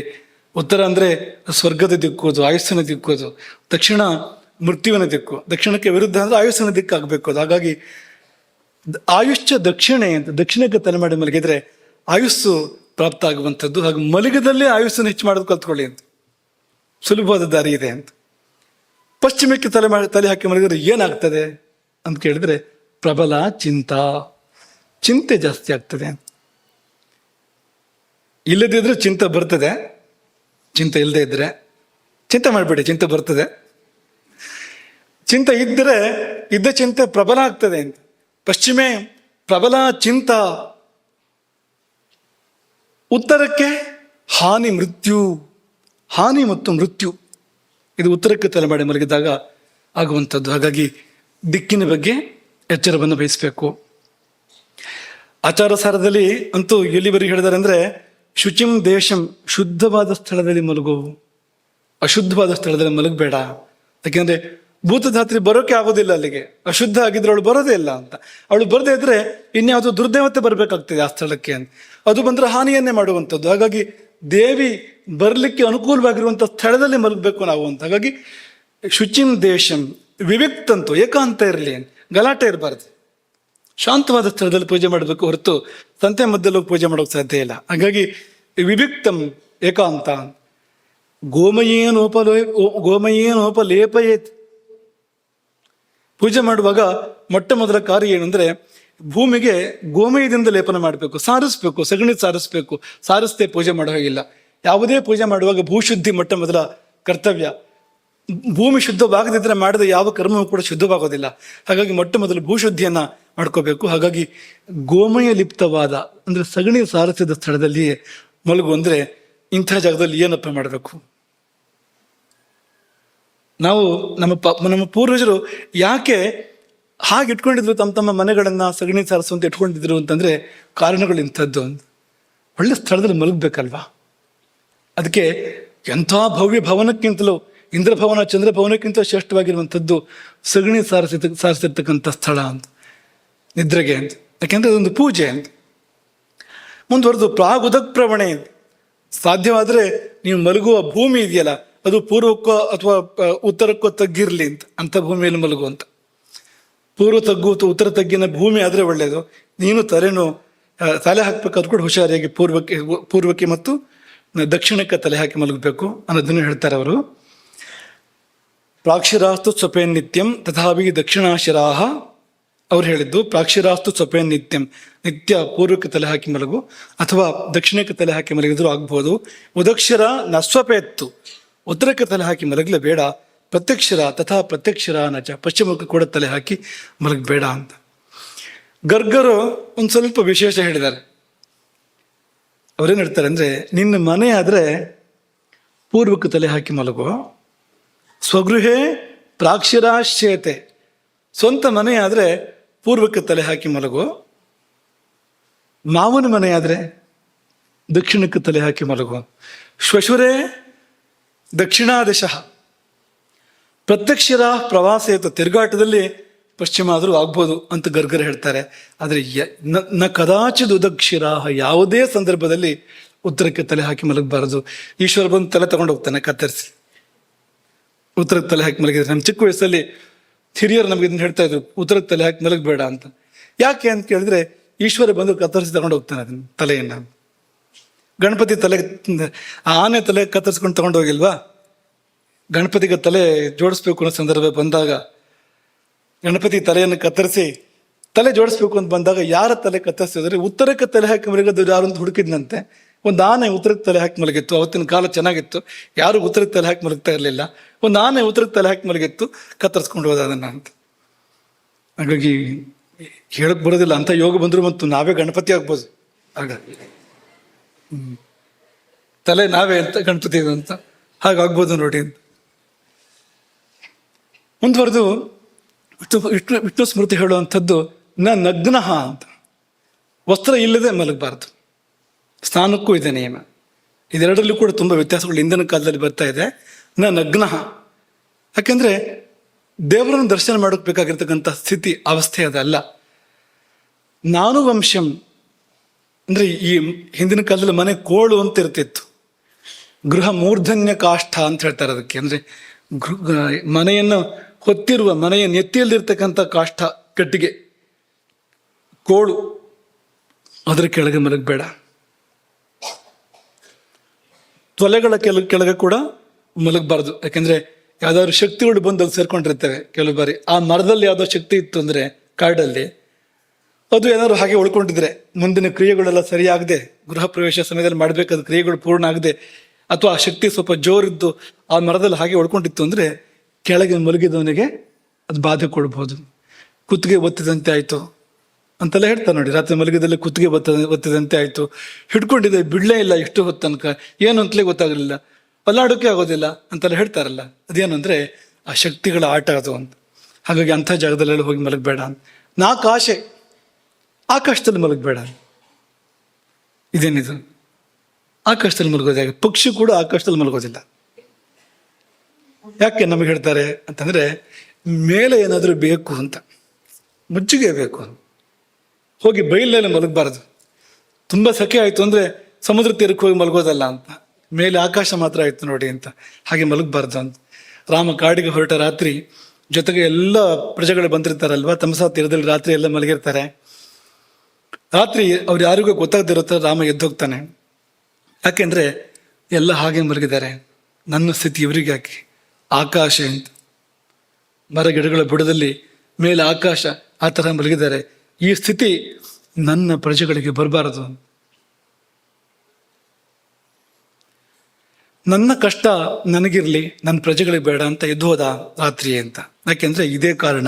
ನಾಕಾಶೆ ಅಂತ, ನಾಕಾಶೆ ನ ಪಾಲಾಶೇಷೇನೆ, ಪಾಲಾಶ ವೃಕ್ಷದಿಂದ ಮಾಡಿರ್ತಕ್ಕಂಥ ಮಂಚ, ಅದರಲ್ಲಿ ಮಲಗಬೇಡ. ನ ಪಂಚದಾರ ಕೃತೆ, 5 ಮರಗಳನ್ನ ಹೇಳ್ತಾರೆ, ಅದರಿಂದ ಮಾಡಿದ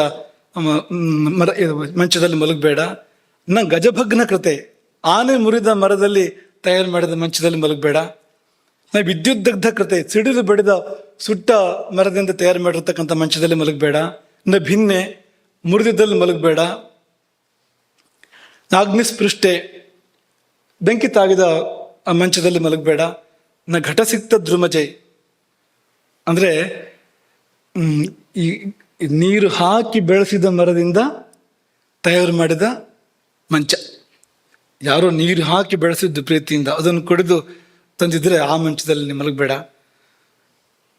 ನ ಚಪಲ ಮಧ್ಯೆ, ಚಂಚಲ ವ್ಯಕ್ತಿಗಳ ಮಧ್ಯೆ ಮಲಗಬೇಡ. ಯಾಕೆಂದರೆ ಅವರಿಗೂ ನಿದ್ದೆ ಇಲ್ಲ, ನಿನಗೂ ಇಲ್ಲ ಅಂತ ಆಗ್ತದೆ ಆಮೇಲೆ.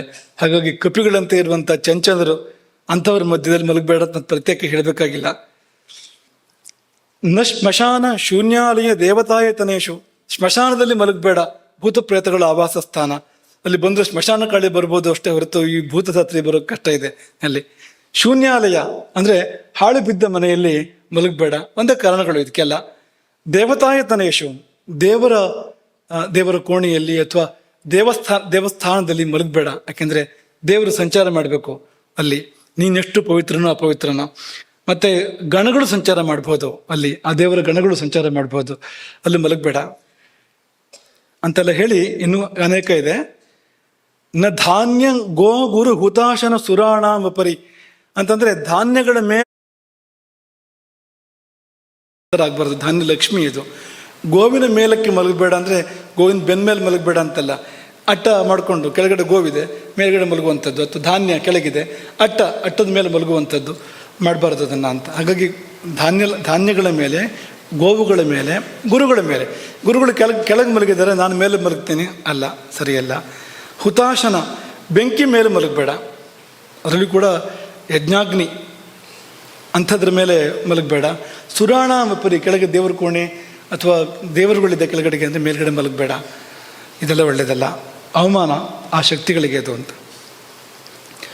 ನೋಚ್ಛಿಷ್ಟ, ಜಂಜಲಾಗಿ ಮಲಗಬೇಡ ಅಂತ. ಅಂದರೆ ಊಟ ಮಾಡಿ ಕೈ ತೊಳ್ಕೊಳ್ಬೇಕು ಅಂತ. ಯಾಕೆ ಇದನ್ನೆಲ್ಲ ಹೇಳ್ತೀರಿ? ಇನ್ನು ಕೈ ತೊಳ್ಕೊಳ್ತೇವೆ ನಾವು, ಊಟ ಆದಮೇಲೆ ಕೈ ತೊಳ್ಕೊಳ್ಳೋದೇ ಇರ್ತೇವೆ ಅಂದರೆ ಅಂಥ ಉಪದಿಗಳು ಇರ್ತಾರೆ. ಹಾಗೆ ಒರೆಸ್ಬಿಡೋದು ಊಟ ಆದಮೇಲೆ, ಹೀಗೋ ಅಥವಾ ಇನ್ಯಾರಿಗೋ ಒರೆಸ್ಬಿಟ್ರೆ ಆಯಿತು ಅಂತ. ಅದೆಲ್ಲ ಈಗ ಊಟ ಆದಮೇಲೆ ಹಾಗೆಲ್ಲ ತಿನ್ನಬಾರ್ದು. ಏನಾದ್ರು ಊಟ ಆದಮೇಲೆ ಕೂಡ ಏನಾದ್ರು ತಿಂದರೆ ನಾವೇನು ಕೂತ್ಕೊಂಡು ಹಾಗೆಲ್ಲ ಊಟ ಮಾಡಿರೋದಿಲ್ಲೋ, ಏನೋ ಬಾಯಿ ಹಾಕ್ಬಿಡೋದು, ತಿನ್ನೋದು ಅಂತ. ಎಂಜಲೇ ಅದು. ಆ ಸ್ಥಿತಿಲಿ ಮಲಗಬೇಡ. ಎಂಜಲಿಗೆ ಶುದ್ಧಿ ಆಗಬೇಕು, ಅದು ತಮೋಗುಣ. ಅದು ಉಚ್ಚಿಷ್ಟ ಅಂದರೆ ತಮೋಗುಣ ಅಂತ. ಹಾಗಾಗಿ ಉಚ್ಚಿಷ್ಟನಾಗಿ ಎಂಜಲಾಗಿ ಮಲಗಬೇಡ, ದೇವಿ ಬರ್ತಾಳೆ. ನ ದಿವಾ, ಹಗಲು ಮಲಗಬಾರ್ದು, ತುಂಬ ದೋಷ ಇದೆ. ಚೂರ್ಪಾರಿಲ್ಲ, ತುಂಬ ದೋಷ ಇದೆ. ನ ದೇವಾ ಸುಪ್ಯಾತ್ ಸಂಧ್ಯಾಕಾಲಗಳಲ್ಲಿ ಮಲಗಬಾರ್ದು, ತುಂಬ ದೋಷ ಇದೆ. ಎಲ್ಲಿವರೆಗೆ ಅಂದರೆ ಭರತ ಶಪಥ ಮಾಡ್ತಾನೆ. ಕೌಸಲ್ಯ ಶಂಕೆ ಮಾಡಿದಾಗ ಭರತ ಶಪಥ ಮಾಡುವಾಗ ಹೇಳಿದ ಮಾತಿದೆ, ರಾಮ ಕಾಡಿಗೆ ಹೋಗಿದ್ದು ಸಮ್ಮತ ಆದರೆ ಸಂಧ್ಯಾಕಾಲದಲ್ಲಿ ಮಲಗಿದ ದೋಷ ಬರಲಿ ನನಗೆ ಅಂತ. ಅಂದರೆ ಎಷ್ಟು ದೊಡ್ಡ ದೋಷ ಆಗಿರಬೇಕು ಅದು. ರಾಮನನ್ನು ಕಾಡಿಗೆ ಕಳುಹಿಸಿದ ದೋಷಕ್ಕೆ ಸಮಾನವಾದ ದೋಷ ಆಗಿರಬೇಕು ಅಂತ. ಸಂಧ್ಯಾಕಾಲದಲ್ಲಿ ಮಲಗುವಂಥದ್ದು, ಬೆಳಗ್ಗೆ ಸಂಜೆ ಸಂಧ್ಯಾಕಾಲದಲ್ಲಿ ಅಥವಾ ಮಧ್ಯಾಹ್ನ ಸಂಧ್ಯಾಕಾಲದಲ್ಲಿ ಮಲಗುವಂಥದ್ದು ತುಂಬ ದೋಷಪ್ರದ. ನಚ ಭಸ್ಮನಿ, ಬೂದಿಲಿ ಮಲಗಬಾರ್ದು, ಅದು ನಾಯಿಗೆ ಬಿಡಬೇಕು. ಅದಕ್ಕೆ ಅದು ಪೂರ್ತಿ ಅಧಿಕಾರ. ಬೂದಿಲಿ ಮಲಗಿ ಪೂರ್ವ ಜನ್ಮಗಳ ನೆನಪು ಮಾಡ್ಕೊಳ್ತದಂತೆ ನಾಯಿ. ಅದು ನಾನು ಏನೇನಾಗಿದ್ದೆ ಮೊದಲು, ಯಾಕೆ ಹೀಗಾದೆ ಅಂತ. ಇನ್ನು ಮಾತ್ರ ನಾನು ಎಂಜಲಿ ಬಾಯಿ ಹಾಕೋದಿಲ್ಲ, ನಾನು ಗೌರವದಿಂದ ಇರ್ತೇನೆ, ಜಮೀನ್ದಾರಾಗಿದ್ದೆ ಮೊದಲು ಅಂತೆಲ್ಲ ಯೋಚನೆ ಮಾಡ್ತದಂತೆ. ತೊಪ್ಪನ ಶಬ್ದ ಕೇಳಿದರೆ ಎಂಜಲು ಬಾಳಿ ಹಸ್ತಿದ್ದು ಗುಡುಂಬನ ಹಾರಿ ಆಯ್ತಿದ್ದು ಅಂತ ಕೂಡಲೇ ಅಂತ. ಮತ್ತೆ ಯಾವಾಗ ಆ ವಿಷಯ ಎಲ್ಲ ನೆನಪಾಗೋದು ಅಂದರೆ ಮತ್ತೆ ಬೂದಿ ಮೇಲೆ ಬಂದು ಮಲಗಿದಾಗ ನೆನಪಾಗ್ತದಂತೆ, ಓ ನಾನು ಪೂರ್ವ ಜನ್ಮದಲ್ಲಿ ಇದೆಲ್ಲ ಆಗಿದ್ದೆ, ನಾನು ಪಾಪ ಮಾಡಿ ನಾಯಿ ಆದೆ, ಈ ಎಂಜಲೆಲ್ಲ ತಿಂತೇನೆ ನಾನೀಗ, ಇನ್ನು ಮಾತ್ರ ಮಾಡೋದಿಲ್ಲ ಮತ್ತು ಪ್ರಾರಂಭ ಅಂತ ಯಥಾ ಪ್ರಕಾರ ಅಂತ. ಹೀಗೆ ಮನುಷ್ಯನು ಕೂಡ ದೇಶೇ ನಚ ಅಶುಚವು, ಇವರು ಮತ್ತೆ ಅದನ್ನೇ ಹೇಳ್ತಾರೆ, ಅಶುಚಿ ಪ್ರದೇಶದಲ್ಲಿ ವಿಶ್ರಾಂತಿಯನ್ನು ನಿದ್ದೆ ಮಾಡಬಾರದು, ನಾರ್ದ್ರೆ ಒದ್ದೆ ಸ್ಥಳದಲ್ಲಿ ವಿಶ್ರಾಂತಿಯನ್ನು ಮಾಡಬಾರ್ದು. ಅದಂತೂ ಗೊತ್ತಾಗುತ್ತೆ ನಮಗೆ ಚೆನ್ನಾಗಿ. ನಚ ಪರ್ವತ ಮಸ್ತಕೆ, ಪರ್ವತದ ನೆತ್ತಿಯಲ್ಲಿ ಮಲಗಬಾರ್ದು. ತುಂಬ ವಿಷಯಗಳಿದೆ, ನಾವು ಅದನ್ನು ಸಂಕ್ಷೇಪ ಮಾಡ್ತಾ ಮುಂದಕ್ಕೆ ಹೋಗ್ತಾ ಇದ್ದೇವೆ. ನ ಸಂಧಿ ವೇಲಾಯಾಮ್ ಶಯೀತ, ಹಾರೀತರು ಹೇಳಿರ್ತಕ್ಕಂಥದ್ದು. ಸಂಧ್ಯಾಕಾಲಗಳಲ್ಲಿ ನಿದ್ದೆ ಮಾಡಬೇಡ ಅಂತ ಅದನ್ನು ಪುನಃ ಹೇಳಿದ್ರು. ಪುನಃ ಹೇಳಲಿಲ್ಲ, ಅವರು ಒಂದೇ ಸತಿ ಹೇಳಿದ್ದು, ಹಿಂದೆ ಹೇಳಿದ್ದು ಬೇರೆ. ನಾಣ್ಯ ಪೂರ್ವೇ, ಇನ್ನೊಬ್ಬರು ಮಲಗಿದ ಹಾಸಿಗೆಯಲ್ಲಿ ಮಲಗಬೇಡ, ಅವರು ಪಾಪ ನಿನಗೆ ಯಾಕೆ. ನಿದ್ದೆ ಅಂದರೆ ತಮಸ್ಸಿನ ಕಾರ್ಯ, ಪಾಪಗಳನ್ನು ಬಿಟ್ಟು ಹೋಗ್ತಾನೆ, ನಿನಗೆ ಯಾಕೆ ಅದು ಅಂತ. ಹಾಗಾಗಿ ನಾಣ್ಯ ಪೂರ್ವೆ ಅಂದರೆ ಯಾವುದೇ ಕಾರಣಕ್ಕೂ ಇನ್ನೊಬ್ಬರ ಹಾಸಿಗೆಯಲ್ಲಿ ನಾವು ಮಲಗಬಾರ್ದು, ನಮ್ಮ ಒಳ್ಳೆಯದಕ್ಕೆ ಅದು ಅಂತ. ಹಾಸಿಗೆ ಎಷ್ಟೇ ಚೆನ್ನಾಗಿರ್ಬೋದು, ಆದರೆ ಅಲ್ಲಿರೋ ಪಾಪ. ನಾನು ವಂಶಾಸ್ತೀರ್ಣೆ ಈ ಮೊದಲೇ ಹೇಳಿದರು. ನಾಶ್ಮ ಪೀಠೋಪದಾನೆ, ಕಲ್ಲಿನ ಮೇಲೆ ತಲೆ ಇಟ್ಟು ಮಲ್ಕೋಬೇಡ. ನ ತಿರಿಯಗುದಕ್ ಪ್ರತ್ಯಕ್ಷರಾಹ, ಇವರು ಕೂಡ ಹೇಳಿದರು, ಈ ಉತ್ತರಕ್ಕೆ ಮತ್ತು ಪಶ್ಚಿಮಕ್ಕೆ ತಲೆ ಮಾಡಿ ಮಲಗಬೇಡ ಅಂತ ತುಂಬ ಜನ ಆಚಾರ್ಯರು ಹೇಳಿಬಿಟ್ಟಿದ್ದಾರೆ, ಒಬ್ಬರಿಬ್ಬರಲ್ಲ ಅನೇಕರು ಆಚಾರ್ಯರು ಹೇಳಿದ್ದಾರೆ. ಆದರೆ ಇವರನ್ನು ಸೇರಿಸಿದ್ದೇನೆಂದರೆ ಓರಕ್ಕೆ ಅಡ್ಡಡ್ಡ ಮಲಗಬೇಡ ಅಂತ ಒಂದು ಸೇರಿಸ್ತಾರೆ. ಯಾಕೆಂದರೆ ತಲೆಯನ್ನು ರುಜುರೇಖೆಯಲ್ಲಿ ಬರುವಂತೆ ಇಟ್ಟು ನಿದ್ರಿಸಬೇಕು ಹೊರತು ತಲೆ ಹೇಗೆ ಓರೆ ಮಾಡಿಕೊಂಡೆಲ್ಲ ಮಲಗಬಾರ್ದು. ಅನೇಕರು ಹಾಗೆ ಮಾಡ್ತಾರೆ, ಹಾಗೆ ಮಾಡಬಾರ್ದು. ಕತ್ತಿನ ಸ್ಥಾನದಲ್ಲಿ ಬಾಗಿರಬಾರ್ದು, ಮುಖ್ಯವಾಗಿ ಆ ಕತ್ತಿನ ಜಾಗದಲ್ಲಿ ಬಗ್ಗಿರಬಾರ್ದು ತಲೆ ಅಂತ ನಾವು ಮಲಗಿದಾಗ ಅಂತ. ಬಗ್ಗೋಕ್ಕೂ ಒಂದು ಜಾಗ ಇದೆ, ಕಾಲು ಬಗ್ಗಿಸ್ಬೇಕು, ಒಂದು ಕಾಲನ್ನು ಬಗ್ಗಿಸ್ಬೇಕು, ಒಂದು ಕಾಲು ನೇರವಾಗಿರಬೇಕು, ಒಂದು ಕಾಲನ್ನು ಬಗ್ಗಿಸ್ಬೇಕು. ದೀರ್ಘಕಾಲ ತಲೆ ಬಾಗಿಸಿಟ್ಟು ನಿದ್ದೆ ಮಾಡಿದರೆ ರಕ್ತ ಸಂಚಾರಕ್ಕೆ ತೊಂದರೆ ಆಗ್ಬೋದು, ಶಕ್ತಿ ಸಂಚಾರಕ್ಕೂ ತೊಂದರೆ ಆಗ್ಬೋದು. ಅದರಿಂದಾಗಿ ಕತ್ತು ನೋವು ಬರ್ಬೋದು. ಮತ್ತು ಎಚ್ಚರ ಇದ್ದಾಗಲೂ ಕತ್ತು ಬಾಗಿಸೋ ಅಭ್ಯಾಸ ಬೆಳಿಬೋದು. ನಿದ್ದೆಯಲ್ಲಿ ಎಷ್ಟೆಷ್ಟು ಕತ್ತು ಬಾಗಿಸಿಟ್ಕೊಂಡ್ರೆ ಎಚ್ಚರದಲ್ಲೂ ಅದು ಮುಂದುವರಿಬೋದು. ಆಮೇಲೆ ಹೀಗೆ ಅನೇಕ ಕಾರಣಗಳು. ವಕ್ರವಾಗಿ ಮಲಗಬೇಡ. ವಕ್ರ ಮಾಡಬೇಕಾಗಿರುವಂಥದ್ದು ಕಾಲುಗಳನ್ನು ಮಾತ್ರ, ಅದರಲ್ಲಿ ಒಂದು ಕಾಲನ್ನು ಮಾತ್ರ ಮುಖ್ಯವಾಗಿ ಹೇಳಿರ್ತಕ್ಕಂಥದ್ದು, ಮೇಲಿರುವ ಕಾಲು ವಾಮಪಾರ್ಶ್ವ ಎಡಮಗ್ಗಲಾಗಿ ನಾವು ಮಲಗಬೇಕು. ಬಲಗಾಲು ಹೊರ ಇರ್ತದೆ, ಎಡಗಾಲು ಕೆಳಗಿನ ಕಾಲು ನೇರವಾಗಿರ್ತದೆ. ಆ ರೀತಿಯಲ್ಲಿ ಮಲಗೋಕ್ಕಿರುವಂಥದ್ದು. ಯಾಕೆಂದರೆ ಅಷ್ಟು ವಕ್ರತೆ ಯಾರು ಯಾಕೆ ಬೇಕು ಅಂದರೆ ತಮಸ್ಸಿನ ಕಾರ್ಯ ನಿದ್ರೆ. ವಕ್ರತೆಯು ಕೂಡ ತಮಸ್ಸಿನ ಒಂದು ಸ್ವಭಾವ, ಅದು ವಕ್ರತೆ ಎನ್ನುವಂಥದ್ದು. ಹಾಗಾಗಿ ತಮಸ್ಸಿನ ಕುರುಹಾಗಿ ಒಂದು ಕಡೆ ವಕ್ರ ಮಾಡಬೇಕು. ಎಲ್ಲಿ ಅಂದರೆ ಒಂದು ಕಾಲನ್ನು ವಕ್ರ ಮಾಡಲಿಕ್ಕಿರುವಂಥದ್ದು ಅಂತ. ಇವರು ಹಾರೀತರು ನ ನಗ್ನ ನ ಅಶುಚಿ ಅಂತೆಲ್ಲ ಹೇಳಿದರು. ಆಮೇಲೆ ಇನ್ನೊಂದು ನ ಆಸನೆ ಅಂತ, ಕುರ್ಚಿ ಮೇಲೆ ಕೂತ್ಕೊಂಡು ನಿದ್ರೆ ಮಾಡಬೇಡ ಅಂತ. ಅವತ್ತೇ ಇವರು ಊಹೆ ಮಾಡಿದ್ದಾರೆ, ಇಂತಿಂಥ ಭೂಪತಿಗಳು ಹುಟ್ಟುತ್ತಾರೆ ಕಲಿಯುಗದಲ್ಲಿ ಮುಂದಕ್ಕಿಂತ. ಅವತ್ತೇ ನೋಡಿ ಅಲ್ಲಿಂದಲೇ ಹಾರೀತರು ಹೇಳಿದ್ದಾರೆ, ಕುರ್ಚಿ ಮೇಲೆ ಕೂತ್ಕೊಂಡು ನಿದ್ರೆ ಮಾಡೋದಲ್ಲ, ಸರಿಯಾಗಿ ಮಲ್ಕೊಂಡು ನಿದ್ದೆ ಮಾಡು, ಅಡ್ಡಡ್ಡೆ ಮಲ್ಕೋ. ಅದರ ಸ್ವಭಾವ ಅದು. ತಮಸ್ಸು ಅಂದರೆ ಹಾಗೆ, ಅದು ಸತ್ವ ಅಂದರೆ ಹೀಗಿರ್ತದೆ, ಸತ್ವಗುಣ ಅಂತ. ತಮಸ್ಸು ಅಂದರೆ ಹೀಗಾಗಬೇಕು ಅದು ಅಂತ. ತಲೆ ಕೆಳಗೆ ಬಂದೊರ್ತು ತಮಗುಣದ ಕಾರ್ಯ ಆಗೋದೇ ಇಲ್ಲ ಅಂತ. ಹಾಗಾಗಿ ನಾಸನೆ ಅಂತ. ನೋಚಿಷ್ಟ ಇವರು ಹೇಳ್ತಾರೆ, ಎಂಜಲು ಮಾತ್ರ ಆಗದೇ ಇರುವಂತೆ ನೋಡ್ಕೋ. ನಾವೇನು ಹೇಳಬೇಕು, ಎಲ್ಲ ಎಂಜಲೆ ಇರುವಂಥದ್ದು. ಈಗ ಹರಿತಾರೆ, ಏನು ಮಾಡೋದು ನಾವು, ಮನೆ ಪೂರ್ತಿ ಎಂಜಲೆ ಆಗಿದೆ. ಯಾಕೆಂದರೆ ಗೋಮಯ ಹಾಕದೇ ಇರೋದ್ರಿಂದ, ಊಟ ಆದಮೇಲೆ ಗೋಮಯ ಹಾಕದೇ ಇರೋದ್ರಿಂದ ಎಂಜಲು ಹೋಗಲೇ ಇಲ್ಲ.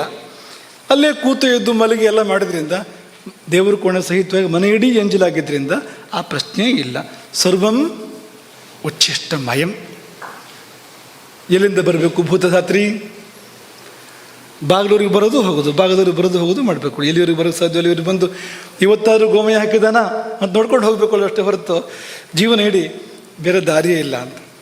ನೋಚ್ಚಿಷ್ಟ, ನೋ ಭಗ್ನೆ, ಮುರಿದ ಮಂಚದಲ್ಲಿ ಮಲಗಬೇಡ. ನ ಪ್ರಗೆ, ಬೆಳಗಾದ್ಮೇಲೆ ಮಲಗಬೇಡ, ಪ್ರಾತಃ ಕಾಲದಲ್ಲಿ ಮಲಗಬೇಡ.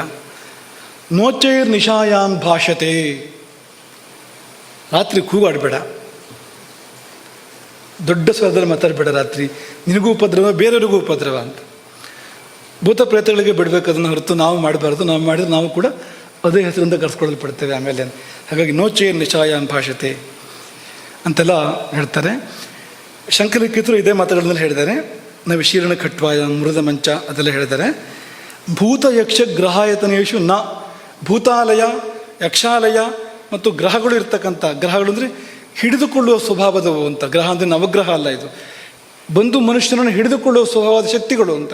ಅವುಗಳ ನೆಲೆ ಇರುವ ಸ್ಥಳದಲ್ಲಿ ಹೋಗಿ ಮಲಗಬಾರ್ದು. ನ ಸ್ಮಶಾನ ವೃಕ್ಷ ಛಾಯಾಸು, ಸ್ಮಶಾನ ವೃಕ್ಷದ ನೆರಳಲ್ಲಿ ಹೋಗಿ ಮಲಗಬೇಡ. ಮೇಲೆ ಆಕಾಶ ಇಲ್ಲ, ಮರದ ಕೊಂಬೆಗಳು ಬಂದಿದೆ ಅಂತ ಆದರೂ ಕೂಡ ಸ್ಮಶಾನ ವೃಕ್ಷವಾದರೆ ಮಲಗಬೇಡ ಅಂಥೇಳಿ. ನ ಪರ್ವಣಿ, ಅಮಾವಾಸ್ಯೆ ಮತ್ತು ಪಾಡ್ಯ ಸೇರುವಲ್ಲಿ, ಹುಣ್ಣಿಮೆ ಮತ್ತು ಪಾಡ್ಯ ಸೇರುವಲ್ಲಿ, ಆ ಸಂಧಿಯಲ್ಲಿ ಮಲಗಬೇಡ ಅಂತ ಒಂದು ವಿಶೇಷ ನಿಯಮವನ್ನು ಹೇಳ್ತಾರೆ. ನ ರಭಸೋತ್ಸವೇವ ಅಂತಂದರೆ ಸಂಭ್ರಮದ ಉತ್ಸವಗಳು, ಪುತ್ರೋತ್ಸವ ಆಯಿತು ಅಂತ ಅಂದ್ಕೊಳ್ಳಿ, ಮಲಗಬೇಕು ಅಂತಿಲ್ಲ ಅಂತ, ಆಚರಣೆ ಮಾಡೋದನ್ನು ಅಂತ. ಎಲ್ಲೆಲ್ಲ ಕಡೆ ಅನ್ವಯ ಮಾಡಿಬಿಟ್ಟಿದನ, ಅವ್ರು ಹೇಳಿದ್ದಕ್ಕೆ ಮಾತ್ರ ಅನ್ವಯ ಮಾಡಬೇಕು. ಹರ್ಷೋತ್ಪಾದಕ ಪುತ್ರಜನ್ಮಾದ್ಯೋತ್ಸವೇ ಅಂತ ಹೇಳಿದ್ದಾರೆ ಇವರು ಅಂತ. ಅಂತಹ ಕಡೆಗೆ ವಿನಾಯಿತಿ ಅಂತ. ಆಮೇಲೆ ಶುಕ್ರರು ವಶನಾಹ, ನಾವೆಲ್ಲ ಮಾಡ್ತಾರೆ ಒಂದು ಪದ್ಧತಿಯನ್ನು ಅವರು ತಪ್ಪು ಅಂತ ಹೇಳಿಬಿಟ್ರು, ಒಂದು ಅಭ್ಯಾಸವನ್ನು. ಏನು ಹೇಳಿದರು ಅಂದರೆ, ನ ತೈಲೇನಾಭ್ಯಕ್ತ ಶಿರಾ ಸ್ವಪೇತ್, ತಲೆಗೆ ಎಣ್ಣೆ ಹಾಕ್ಕೊಂಡು ಮಲಗಬಾರ್ದು. ನಮ್ಮಲ್ಲಿ ತಲೆಗೆ ಎಣ್ಣೆ ಹಾಕ್ಕೊಂಡೇ ಮಲಗಬೇಕು ಅನ್ನೋಂಥ ವ್ಯವಸ್ಥೆಗಳಿದೆ. ಆದರೆ ಆರೋಗ್ಯಶಾಸ್ತ್ರವೂ ಕೂಡ ನಿಷೇಧ ಮಾಡಿದೆ ಅದನ್ನು. ಆಯುರ್ವೇದವೂ ಕೂಡ ರಾತ್ರಿ ಮಲಗುವಾಗ ತಲೆಗೆ ಎಣ್ಣೆ ಹಾಕೋದನ್ನು ಹೇಳೋದಿಲ್ಲ, ಆಯುರ್ವೇದವೂ ಕೂಡ. ಹಾಗೆ ಇದಂತೂ ಧರ್ಮಶಾಸ್ತ್ರ ಅಂತೂ ಪ್ರಕಟವಾಗಿ ನಿಷೇಧ ಮಾಡಿದೆ. ಯಾಕೆಂದರೆ ಅದು ಒಂದು ಮೈಲಿಗೆ, ಅದು ಅಂತ. ಎಣ್ಣೆ ಅನ್ನೋದು ಒಂದು ಮೈಲಿಗೆ ಅಂತ. ಈಗ ಅಭ್ಯಂಗ ಅಂದರೆ ಎಣ್ಣೆ ಹಚ್ಕೊಂಡಿದ್ದ ಸ್ಥಿತಿ ಇದೆಯಲ್ಲ, ಅದು ಮೈಲಿಗೆ. ಅದು ಸ್ನಾನ ಮಾಡಿದ ನಂತರದ ಸ್ಥಿತಿ ಅದು ಶುದ್ಧ. ಅದು ಅಭ್ಯಕ್ತಮಿವ ಸ್ನಾತಃ ಅಂತ. ಸ್ನಾನ ಆದವನು ಎಣ್ಣೆ ಹಚ್ಕೊಂಡವನು ನೋಡಿದರೆ ಮತ್ತೆ ಸ್ನಾನ ಮಾಡ್ಕೊಂಡ್ಬರ್ಬೇಕು ಅನ್ನೋತಾರೆ. ಅಂದರೆ ಅದೊಂದು ರೀತಿ ದೋಷ ಅದು ಅಂತ. ದೋಷ ಅಂದರೆ ಆ ಸ್ಥಿತಿಯಲ್ಲಿ ಅಂತ. ಆಮೇಲೆ ಶುದ್ಧ ಆದಮೇಲೆ ತುಂಬ ಒಳ್ಳೆಯದದು, ಅದು ಮಾಡಬಾರ್ದು ಅಂತಲ್ಲ, ಅದು ಆ ಸಮಯದಲ್ಲಿ ಅದು ಶುದ್ಧಿ ಆಗೋದಕ್ಕೇನು ಇದೆ ಅಂತ. ಮುಂದಕ್ಕೆ ನೀರು ಬೀಳಬೇಕು, ಎಣ್ಣೆ ಹೋಗಬೇಕು ಅಂತ.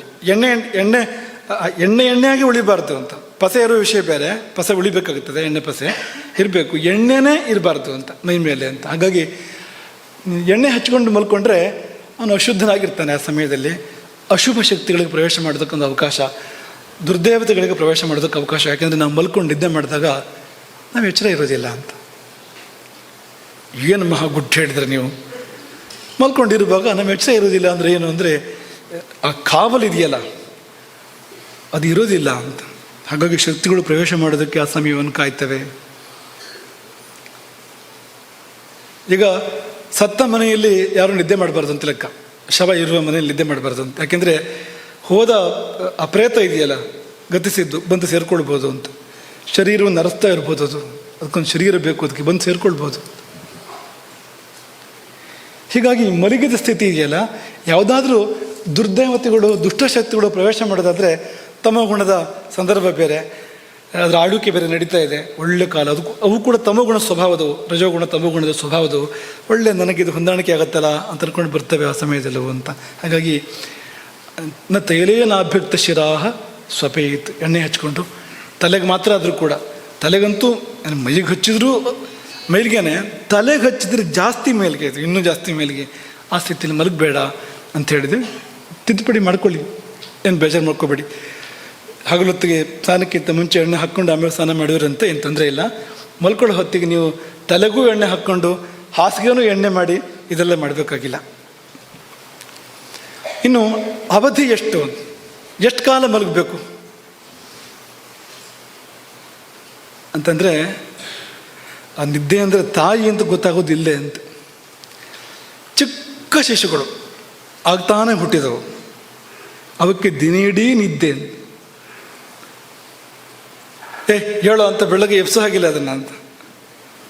ಎಷ್ಟು ಗಂಟೆ ಆಯಿತು ಅಂತ ಕೇಳ್ತೀರಾ ಹಸುಗೂಸಿಗೆ?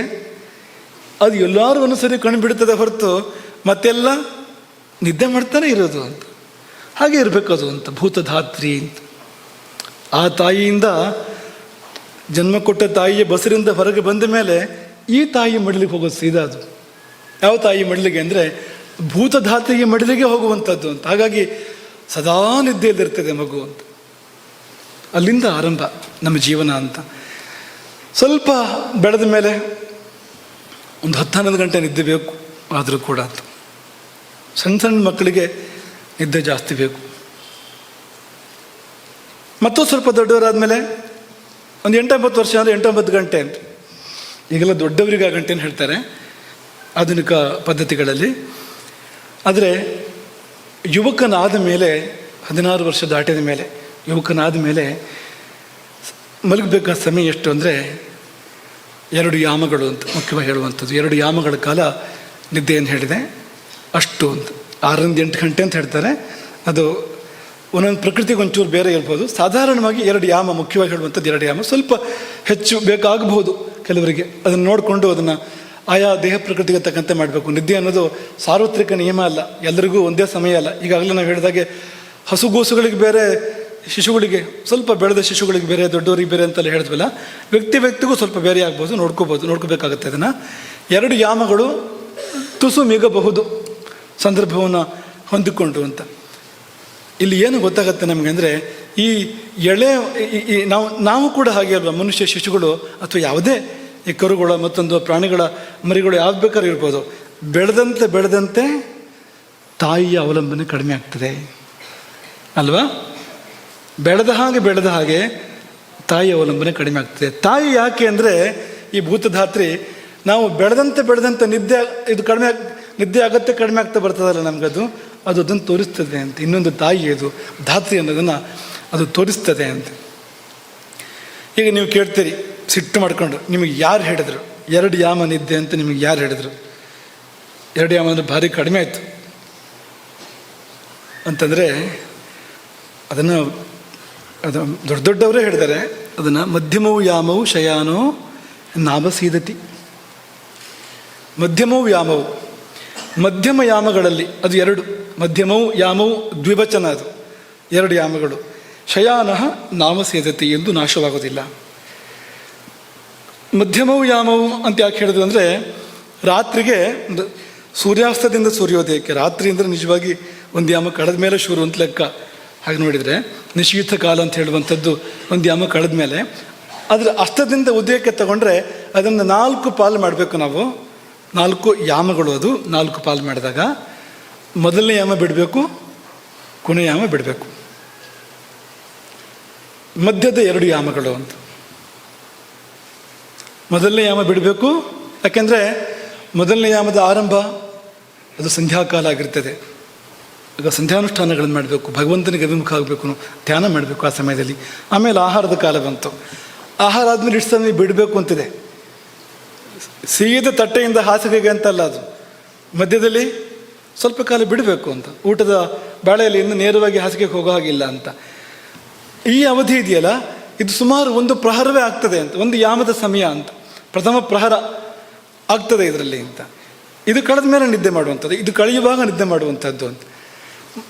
ಮೊದಲನೇ ಯಾಮ ಕಳೆಯುವಾಗ ಅಥವಾ ಕೊನೆ ಸಮಯ ಅಂತ ಅಂದ್ಕೊಳ್ಳಿ ನೀವು ಅಂತ. 2ನೇ 3ನೇ ಯಾಮ ಪೂರ್ತಿ ನಿದ್ದೆನೆ, ಯಾಕೆಂದರೆ ಸರಿ ಮಧ್ಯರಾತ್ರಿ ಮಧ್ಯದಲ್ಲಿ ಬರಬೇಕು ಅಂತಂದರೆ 2ನೇ 3ನೇ ಯಾಮಗಳು ಅಂತ. ಅದಕ್ಕೆ ಅಂತ ಕೊನೆ ಯಾಮ ಹೇಳಬೇಕು.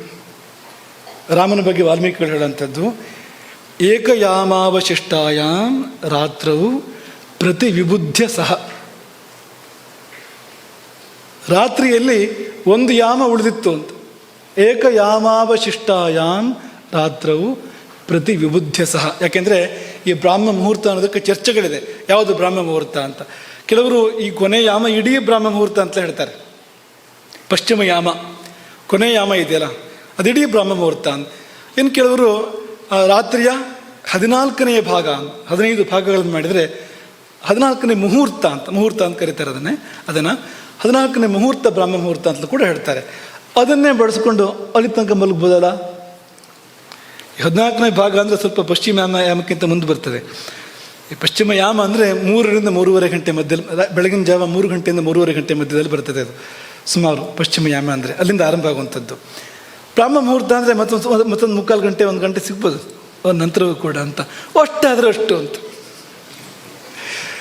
ಅದಕ್ಕೆ ರಾಮ ಹೇಳಿದ್ದು ಏಕಯಾಮಾವಶಿಷ್ಟಾಯ ರಾತ್ರವು ಪ್ರತಿ ವಿಬುದ್ಧ ಸಹ. ರಾತ್ರಿ ಒಂದು ಯಾಮ ಉಳಿದಾಗ 7 ಅಂತ. ರಾಮ ಇದ್ದಿದ್ದ ಹಾಗೆ ಅಂತ. ಹಾಗಾಗಿ ಇಲ್ಲಿ ಮಧ್ಯಮವು ಯಾವುವು ಅಂತ ಹೇಳಿದಾಗ ಅವರು ಸಮಯವನ್ನು ಹೇಳಿದರು ಅಂತ. ಯಾವಾಗ ಮಲಗಬೇಕು ಅಂತಲೂ ಹೇಳಿದರು ಅಂತ. ಮೊದಲನೇ ಯಾಮ ಅಲ್ಲ, ಕೊನೆಯ ಯಾಮವೂ ಅಲ್ಲ. ರಾತ್ರಿ ಒಂದು ಯಾಮ ಕಳೆಯೋ ಹೊತ್ತಿಗೆ ಅದರ ಹತ್ರ ಮಲಗು ಅಂತ. ಆಮೇಲೆ ಎಚ್ಚರ ಇರಬಾರ್ದು ಅದರ ನಂತರ. ಹೀಗೆ ಮಲಗಿದ್ರೆ ಏನಾಗುತ್ತೆ? ಈ ಥರ ಮಲಗಿದರೆ ಆಗ ಲಾಭ ಏನು ಅಂದರೆ, ಎಲ್ಲ ಲಾಭಗಳಿಗಿಂತ ದೊಡ್ಡ ಲಾಭ ಆಗ್ಬೋದು. ಅತ್ಯಂತ ದೊಡ್ಡ ಲಾಭ, ಮನುಷ್ಯ ಜನ್ಮಕ್ಕಿರ್ತಕ್ಕಂಥ ಮಹತ್ತಮವಾದ ಲಾಭ. ಇನ್ನೇನಿಲ್ಲ, ಆ ಲಾಭ ಆದಮೇಲೆ ಮತ್ತೆ ಆ ಲಾಭವೂ ಕೂಡ ಆಗಬೇಕಾಗಿಲ್ಲ. ಅಂಥ ಲಾಭ ಆಗ್ಬೋದು. ದಕ್ಷ ಸ್ಮೃತಿ ಹೇಳುವ ಪ್ರಕಾರ ಯಾಮದ್ವಯಂ ಶಯಾನಸ್ತು ಬ್ರಹ್ಮಭೂಯಾಯ ಕಲ್ಪತೆ. ಈ ನಡುವಿನೆರಡು ಯಾಮಗಳಲ್ಲಿ ಅದಕ್ಕೆ ಸೀಮಿತವಾಗಿ ಮಲಗುವವನು, ನಿದ್ದೆ ಮಾಡುವವನು, ಅವನು ನಿದ್ದೆ ಮಾಡೋದಿಲ್ಲ, ಅವನು ಯೋಗವನ್ನು ಮಾಡ್ತಾನೆ. ಆ ನಿದ್ದೆ ಧ್ಯಾನವಾಗಿ ಪರಿಣಮಿಸ್ತದೆ. ಮಧ್ಯರಾತ್ರಿ ಮಧ್ಯ ಬಿಂದುವಾಗಿ ಬರುವಂತೆ ಹಿಂದೂ ಮುಂದೆ ಸಮನಾಗಿ ಯಾರು ನಿದ್ದೆ ಮಾಡ್ತಾನೋ ಅವನು ನಿದ್ದೆ ಮಾಡ್ತಾ ಇರೋದಿಲ್ಲ, ಅವನು ಧ್ಯಾನ ಮಾಡ್ತಾ ಇರ್ತಾನೆ, ಯೋಗ ಮಾಡ್ತಾ ಇರ್ತಾನೆ. ಅವನು ಬ್ರಹ್ಮಭೂಯಾಯ ಕಲ್ಪತೆ, ಪರಬ್ರಹ್ಮವೇ ಆಗ್ತಾನೆ. ಬ್ರಹ್ಮಭೂಯ ಅಂದ್ರೆ ಅದು ಬ್ರಹ್ಮಭಾವ. ಅವನು ಮುಕ್ತಿ ಅಂದರೆ ಸಂಪೂರ್ಣ ಮುಕ್ತಿ, ಅದನ್ನು ಪಡಿತಾನ ಅವನು.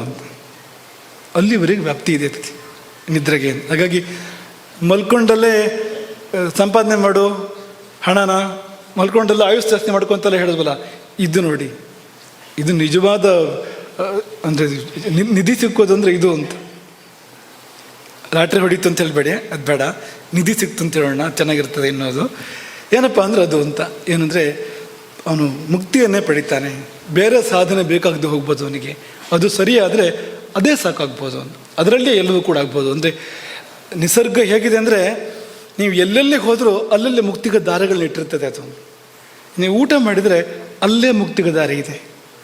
ಆಹಾರ ಶುದ್ಧವು ಸತ್ವಶುದ್ಧಿ, ಸತ್ವಶುದ್ಧವು ಧ್ರುವ ಸ್ಮೃತಿ, ಸ್ಮೃತಿಲಂಭೆ ಸರ್ವಗ್ರಂಥೀನಾಂ ವಿಪ್ರಮೋಕ್ಷ. ಅದು ಸರಿಯಾದರೆ ಮುಕ್ತಿಗೆ ಕರ್ಕೊಂಡು ಹೋಗ್ತದೆ. ಅದು ನಿದ್ದೆ ಸರಿಯಾದರೆ ಅದು ಮುಕ್ತಿಗೆ ಕರ್ಕೊಂಡು ಹೋಗ್ತದೆ ನಮ್ಮನ್ನು. ಹಾಗೆ ಎಚ್ಚರದ ಸಮಯ ನಾವು ಸರಿಯಾಗಿದ್ದರೆ, ಕರ್ಮವನ್ನು ಬ್ರಹ್ಮಾರ್ಪಣೆ ಮಾಡ್ತಾ ನಾವು ಎಚ್ಚರವಾಗಿದ್ದರೆ ಅದು ಮುಕ್ತಿಗೆ ಕರ್ಕೊಂಡು ಹೋಗ್ತದೆ ನಮ್ಮನ್ನು. ಕರ್ಮವು ಕೂಡ ಮುಕ್ತಿಗೆ ನಮ್ಮನ್ನು ಕರ್ಕೊಂಡು ಹೋಗ್ತದೆ. ಎಲ್ಲವೂ ಪ್ರತಿಯೊಂದು ಒಂದು ಜೀವನದಲ್ಲಿ ಏನೇನಿದೆಯೋ ಅವೆಲ್ಲವೂ ಕೂಡ ನಮ್ಮನ್ನು ಮುಕ್ತಿಗೆ ಕರ್ಕೊಂಡು ಹೋಗುವಂಥದ್ದು. ಹಾಗಾಗಿ ಹೇಗೆ ನಿದ್ದೆ ಮಾಡಬೇಕು ಅಂತ ಹೇಳಿದ್ದಾರೆ ಅಂದರೆ ಸಮಾಧಿ ಮಾಸ್ಥಾಯ ಅಂತ ಹೇಳ್ತಾರೆ. ಅಂದರೆ ನಿದ್ದೆಗಿಂತ ಮುಂಚೆ ಧ್ಯಾನ ಮಾಡು, ಸಮಾಧಿಗೆ ಹೋಗು, ಹಾಗೆ ನಿದ್ದೆಗೆ ಹೋಗು ಅಂತ. ಇದು ಉತ್ತಮ ಪಕ್ಷ ಅಂತ. ಅಂದರೆ ಧ್ಯಾನದಿಂದ ನಿದ್ದೆಗೆ ಹೋಗುವಂಥದ್ದು. ಸಮಾಧಿ ಮಾಸ್ಥಾಯ ಅಂದರೆ ಧ್ಯಾನದ ತುದಿಮುಟ್ಟಿ ಹಾಗೆ ನಿದ್ದೆಗೆ ಹೋಗುವಂಥ, ಅಲ್ಲಿವರೆಗೆ ಹೇಳಿಬಿಟ್ಟಿದ್ದಾರೆ ಅವರು. ಕೊನೆ ಪಕ್ಷ ನಮ್ಮ ಈಗಿನ ನಮ್ಮ ಸಾಮಾನ್ಯ ವ್ಯಾಪ್ತಿಯಲ್ಲಿ ಹೇಳೋದಾದರೆ ಧ್ಯಾನ ಮಾಡು, ಧ್ಯಾನದ ಮೂಲಕ ನಿದ್ದೆ ಹೋಗು, ಧ್ಯಾನ ಮಾಡ್ತಾ ಮಾಡ್ತಾ ನಿದ್ದೆ ಬರಲಿ ಅಂತ. ನಿನಗೇನು ಯಾವುದೋ ರಾಕ್ಷಸರ ನೆನಪು ಮಾಡ್ಕೊಂಡು ನಿದ್ದೆ ಮಾಡಬೇಡ. ನಿದ್ದೆ ಮಾಡಬೇಕಾದ್ರೆ ಯಾವುದೋ ಬೇಡದಿರೋ ಚಲನಚಿತ್ರ ನೋಡಿದರೆ ಅಲ್ಲೇನೋ ದೇವೋ ಭೂತೋ ಏನೋ ಮಾಡಿರ್ತಾರಲ್ಲ ವಿಕಾರ ಆಕಾರ, ಅದನ್ನು ನೆನಪು ಮಾಡ್ಕೊಂಡು ನಿದ್ದೆ ಮಾಡಿದರೆ ಅದೇ ಬರ್ತದೆ. ಮತ್ತೆ ನಿದ್ದೆ ಮಾಡಿ ಸ್ವಪ್ನದಲ್ಲಿ ಹಾಗೆಲ್ಲ ಮಾಡಬೇಡ. ಅದರ ಬದಲು ದೆವ್ವವನ್ನೆಲ್ಲ ದೇವರನ್ನು ಧ್ಯಾನ ಮಾಡ್ತಾ ನಿದ್ದೆಗೆ ಹೋಗು. ನಮಸ್ಕೃತ್ವ ಅವ್ಯಯಂ ವಿಷ್ಣು ಸಮಾಧಿಸ್ಥಃ ಸ್ವಪೇನ್ ನಿಶಿ.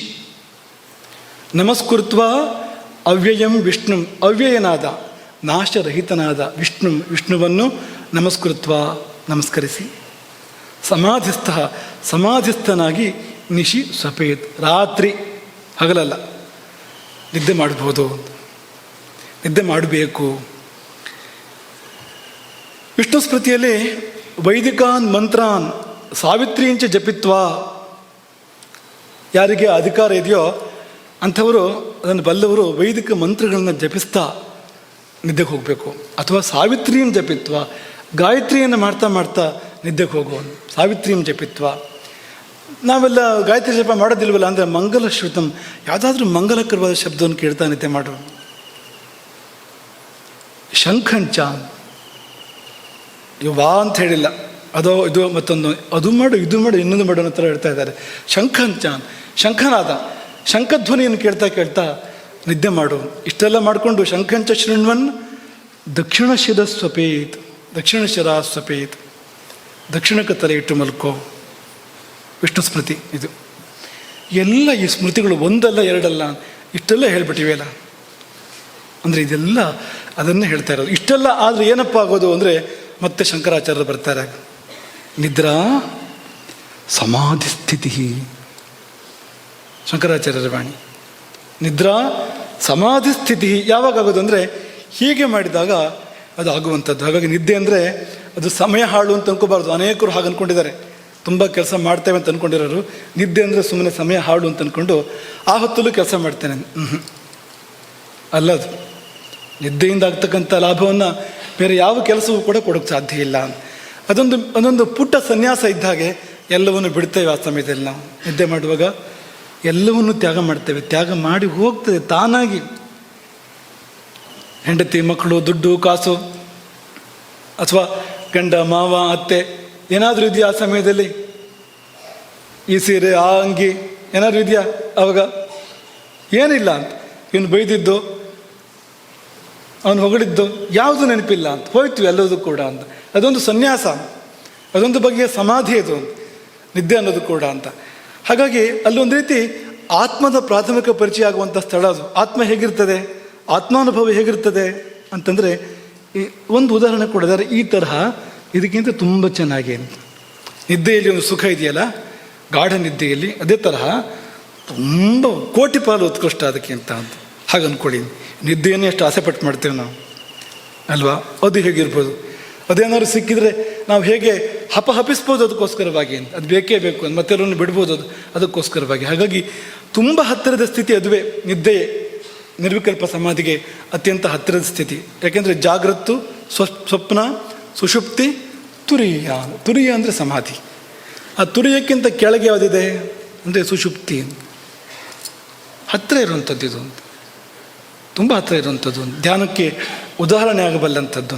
ಅದು ಆತ್ಮದ ಪರಿಚಯವೂ ಆಗತ್ತೆ ಅಲ್ಲಿ ನಿದ್ದೆಯಲ್ಲಿ, ಮಾಯೆಯ ಪರಿಚಯವೂ ಆಗತ್ತೆ. ಏನೂ ಗೊತ್ತಾಗ್ತಾ ಇಲ್ಲ, ಮಾಯೆದು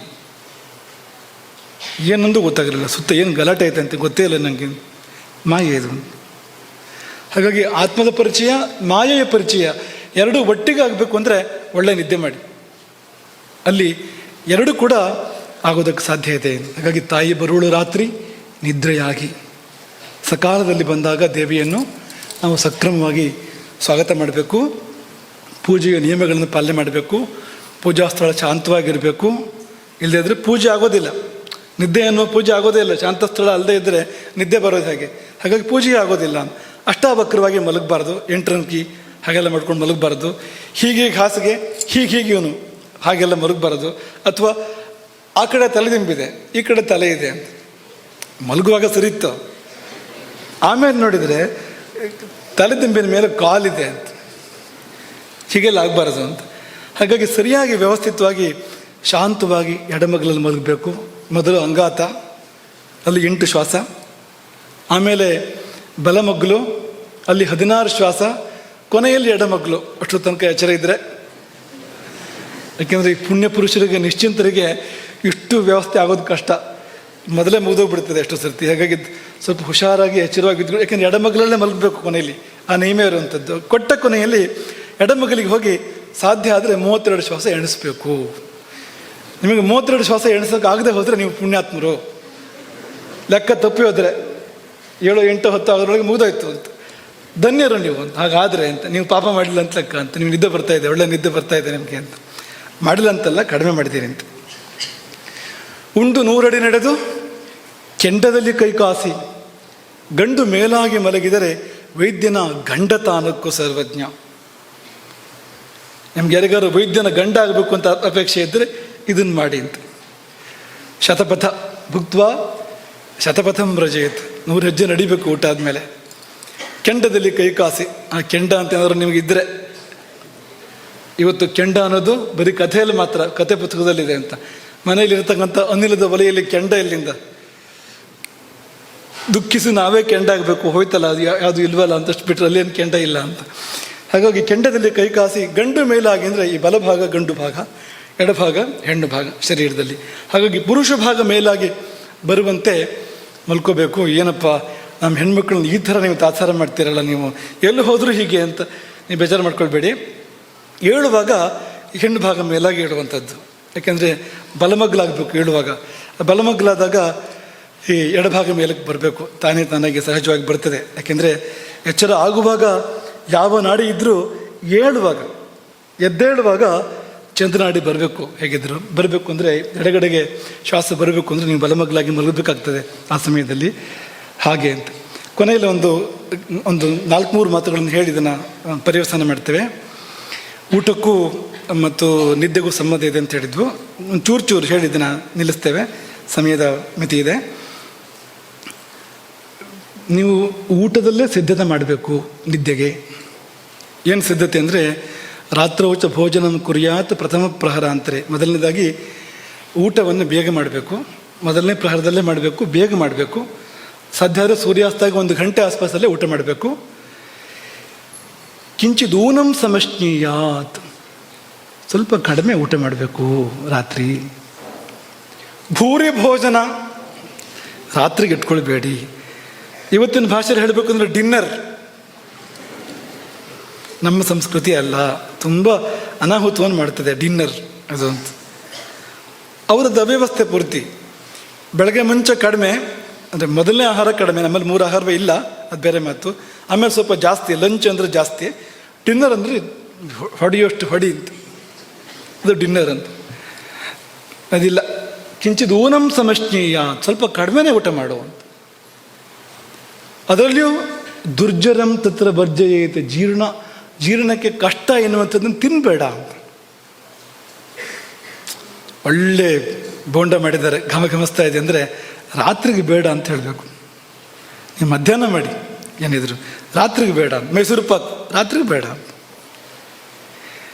ಉದಾಹರಣೆ ಹೇಳ್ತಾ ಇರುವಂಥ ಹೀಗೆ ಯಾವುದು ಸ್ವಲ್ಪ ಗುರು ಅಂತ ಅನ್ಸ್ಕೊಳ್ತದೆ. ಅಂದರೆ ಗುರು ಅಂದರೆ ಏನು? ಜೀರ್ಣಕ್ಕೆ ಕಷ್ಟ ಅಂತ, ಜೀರ್ಣಕ್ಕೆ ಭಾರ, ಗುರು ಶಬ್ದಕ್ಕೆ ಭಾರ ಅಂತ ಅರ್ಥ ಇದೆ ಸಂಸ್ಕೃತದಲ್ಲಿ.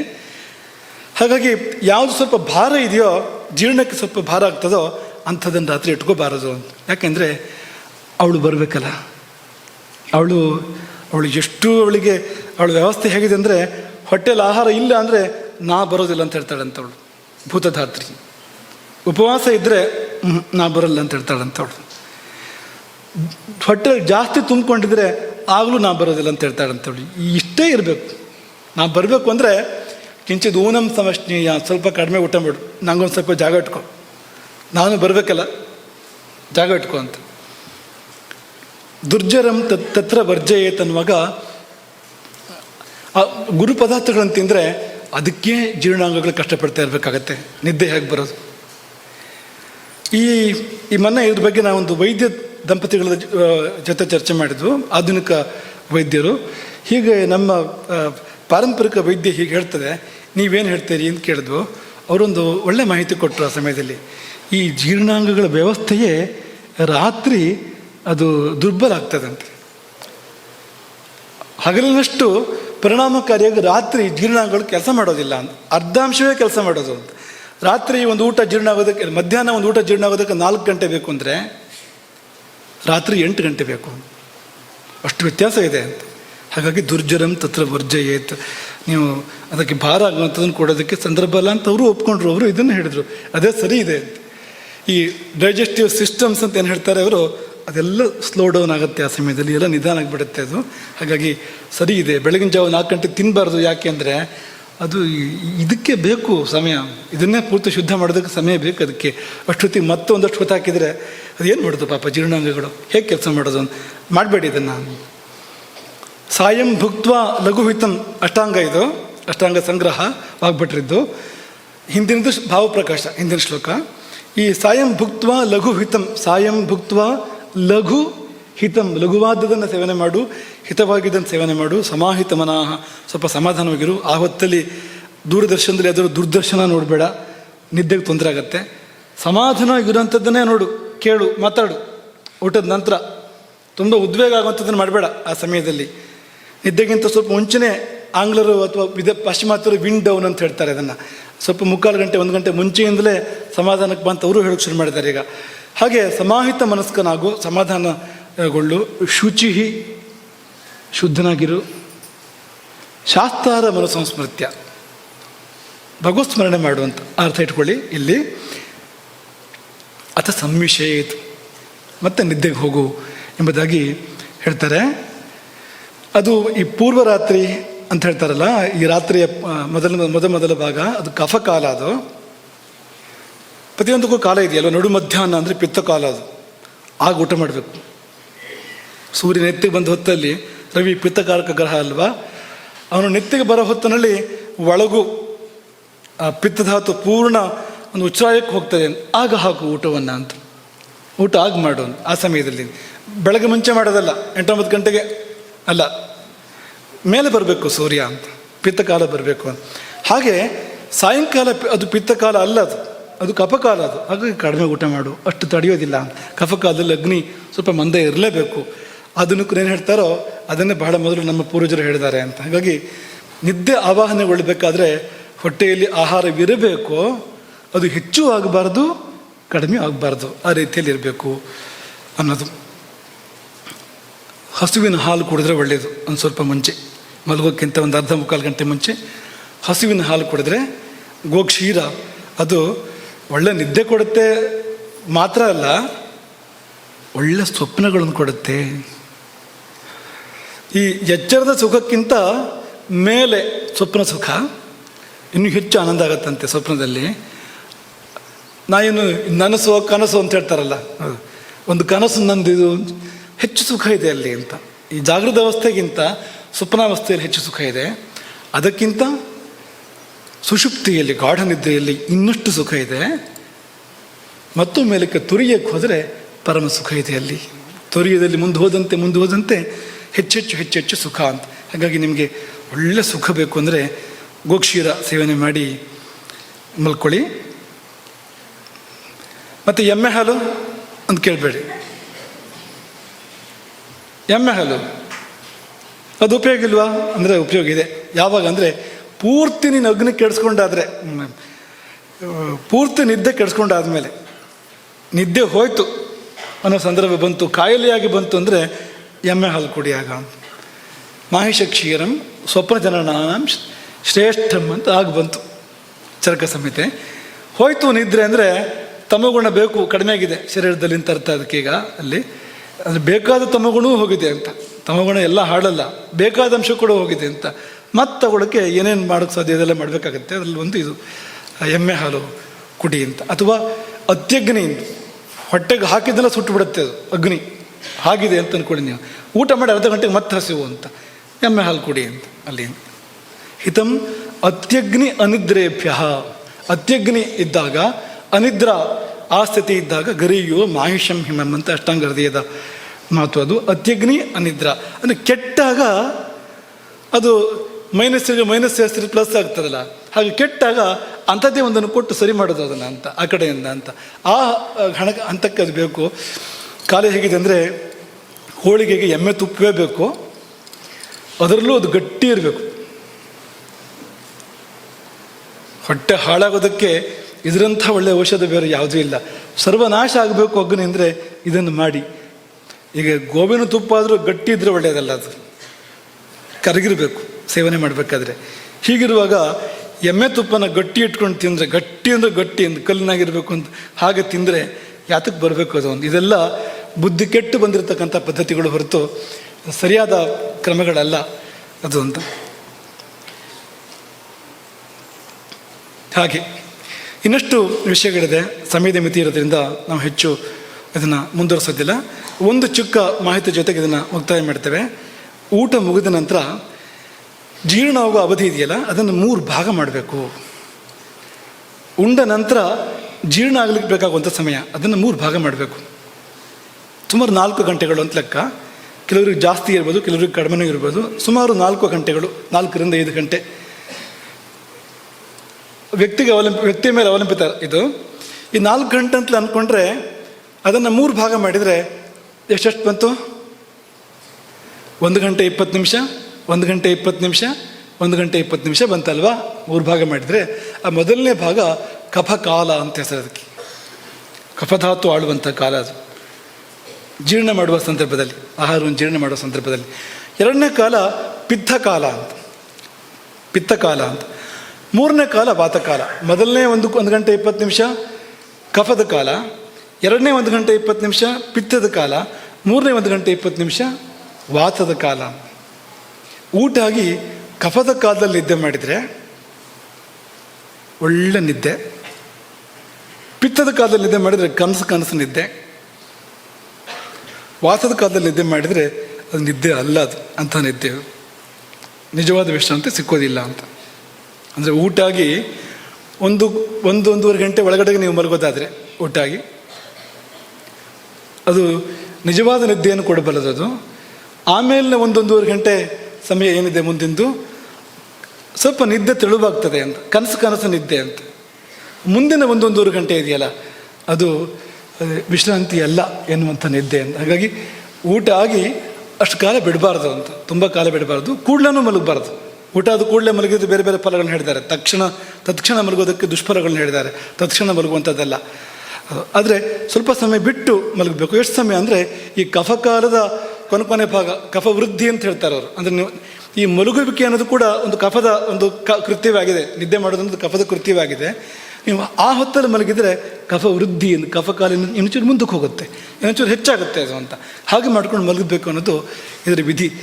ಸುಮಾರು 1-1.5 ಗಂಟೆ ಸಮಯ ಊಟ ಆಗಿ 1-1.5 ಗಂಟೆ ಅಂದರೆ ನಿಮ್ಮ ಸಮಯ ಅಂದಾಜು ಮಾಡ್ಕೊಳ್ಳಿ. ನಿಮ್ಗೆ ಎಷ್ಟೊತ್ತು ಬೇಕಾಗ್ಬೋದು ಅಂತ ಅಂದಾಜು ಮಾಡ್ಕೊಳ್ಳಿ. ಅದರ ಅದರ 3ನೇ ಒಂದು ಭಾಗದ ಅವಧಿಯಲ್ಲಿ ನಿದ್ದೆ ಮಾಡಿದಾಗ ಒಳ್ಳೆ ನಿದ್ದೆ ಬರೋಕ್ಕೆ ಸಾಧ್ಯ. ಹೀಗೆ ಮಾಡಿದಾಗ ಆಗೋದೇನೆಂದರೆ ಅಗ್ನಿದೀಪ್ತಿ, ರುದ್ರ ಎದ್ದು ಬರ್ತಾನೆ ಆಗ ಅಂತ. ನೀವೇನು ಕೊಟ್ಟರು ಆಹಾರ ಜೀರ್ಣ ಆಗ್ತದೆ ಅಂತ. ಚೂರು ಹೆಚ್ಚು ಕಡಿಮೆ ಆದರೂ ಆಹಾರ ಹೇಳಿದಂತೆ ಮಾಡೋಕ್ಕಾಗಿಲ್ಲ, ಸ್ವಲ್ಪ ವ್ಯತ್ಯಾಸ ಆಯಿತು, ನೆಂಟರ ಮನೆಗೆ ಹೋಗಿದ್ದೆ, ಇನ್ನೆಲ್ಲೋ ಹೋಗಿದ್ದೆ ಅಂದರೂ ಅದನ್ನು ಸರಿ ಮಾಡೋ ಶಕ್ತಿ ಅಗ್ನಿಗೆ ಬರುತ್ತೆ. ಆ ದೋಷವನ್ನು ಸುಡುವ ಶಕ್ತಿ ಅಗ್ನಿಗಿದೆ. ಆಹಾರವನ್ನು ಮಾತ್ರ ಅಲ್ಲ, ಏರುಪೇರುಗಳನ್ನು ಸರಿ ಮಾಡೋ ಶಕ್ತಿ ಅಗ್ನಿಗಿದೆ. ಯಾವಾಗ ಬರುತ್ತೆ ಅಂದರೆ ಅದು ಈ ಸ್ಥಿತಿಲಿದ್ದಾಗ, ನಿದ್ದೆ ಚೆನ್ನಾಗಿದ್ದಾಗ ಅದು ಬರೋಕ್ಕೆ ಸಾಧ್ಯ ಇದೆ, ಅದಕ್ಕೆ ಅವಕಾಶ ಇದೆ. ಅದು ಬಂದಾಗ ಆರೋಗ್ಯ ಎಷ್ಟೋ ಸುಧಾರಿಸ್ಬೋದು. ಮಾತ್ರ ಅಲ್ಲ, ದೋಷಗಳನ್ನೆಲ್ಲ ಕಳ್ಕೊಂಡು ಶುದ್ಧಾತ್ಮನಾಗಿ ಮುಕ್ತಿಯ ಕಡೆಗೆ ಹೋಗೋದಕ್ಕೂ ಕೂಡ ಸಾಧನೆಗಳನ್ನ ಒಬ್ಬ ಸಾಧಕನಾದರೆ ಅವನು ಸಾಧನೆ ಮಾಡೋದಕ್ಕೂ ಕೂಡ ತುಂಬ ಅನುಕೂಲಗಳು ಏರ್ಪಡ್ತವೆ. ಒಬ್ಬ ಒಳ್ಳೆ ಸಾಧಕ ಅಂದರೆ ಅವನಿಗೆ ನಿದ್ದೆ ಸರಿಯಾದ ನಿದ್ದೆ ಬೇಕು. ಸಕಾಲದ ನಿದ್ದೆ, ವ್ಯವಸ್ಥಿತ ನಿದ್ದೆ ಇಲ್ಲದೆ ಇದ್ದರೆ ಅವನು ಏನೂ ಸಾಧನೆ ಮಾಡೋಕ್ಕೆ ಸಾಧ್ಯ ಇಲ್ಲ. ಯೋಗ ಸಾಧಕನಿಗೂ ಅತ್ಯವಶ್ಯ ಅನಿವಾರ್ಯವಾಗಿ ಬೇಕಾಗ್ತಕ್ಕಂಥದ್ದು ಈ ನಿದ್ದೆ ಎನ್ನುವಂಥದ್ದು. ಅದೇ ಯೋಗ ಸಾಧನೆಯೂ ಆಗಿಬಿಡ್ಬೋದು ಹದವರಿತು ಮಾಡಿದಾಗ. ಹಾಗಾಗಿ ರಾತ್ರಿ ಹೊತ್ತಲ್ಲಿ ಸಿದ್ಧ ಯೋಗಿನಿಯನ್ನು ಕರೆಯೋಣ. ಕರೆಯೋದೇನು ಬರ್ತಾಳೆ, ಅವಳು ಬಂದೇ ಬರ್ತಾಳೆ. ಬಾಗಿಲು ತೆರೆಯೋಣ. ಹಗಲು ಹೊತ್ತಿನಲ್ಲಿ ಕಾಲಾಗ್ನಿ ರುದ್ರನನ್ನು ಜಾಗೃತಿ ಮಾಡಿಕೊಳ್ಳೋಣ. ಪಿತ್ತ ಕಾಲ ಬಂದಾಗ ಅಥವಾ ಆಹಾರದ ಕಾಲ ಬಂದಾಗ ಕಾಲಾಗ್ನಿ ರುದ್ರನನ್ನು ಜಾಗೃತಿ ಮಾಡಿಕೊಂಡ್ರೆ ಜೀವನವೇ ಕೈಲಾಸ. ಹರೇ ರಾಮ. गोकर्ण मंडलाधीश्वर श्रीमद जगत शंकराचार्य श्रीमद राघवेश्वर भारती स्वामी महाराज की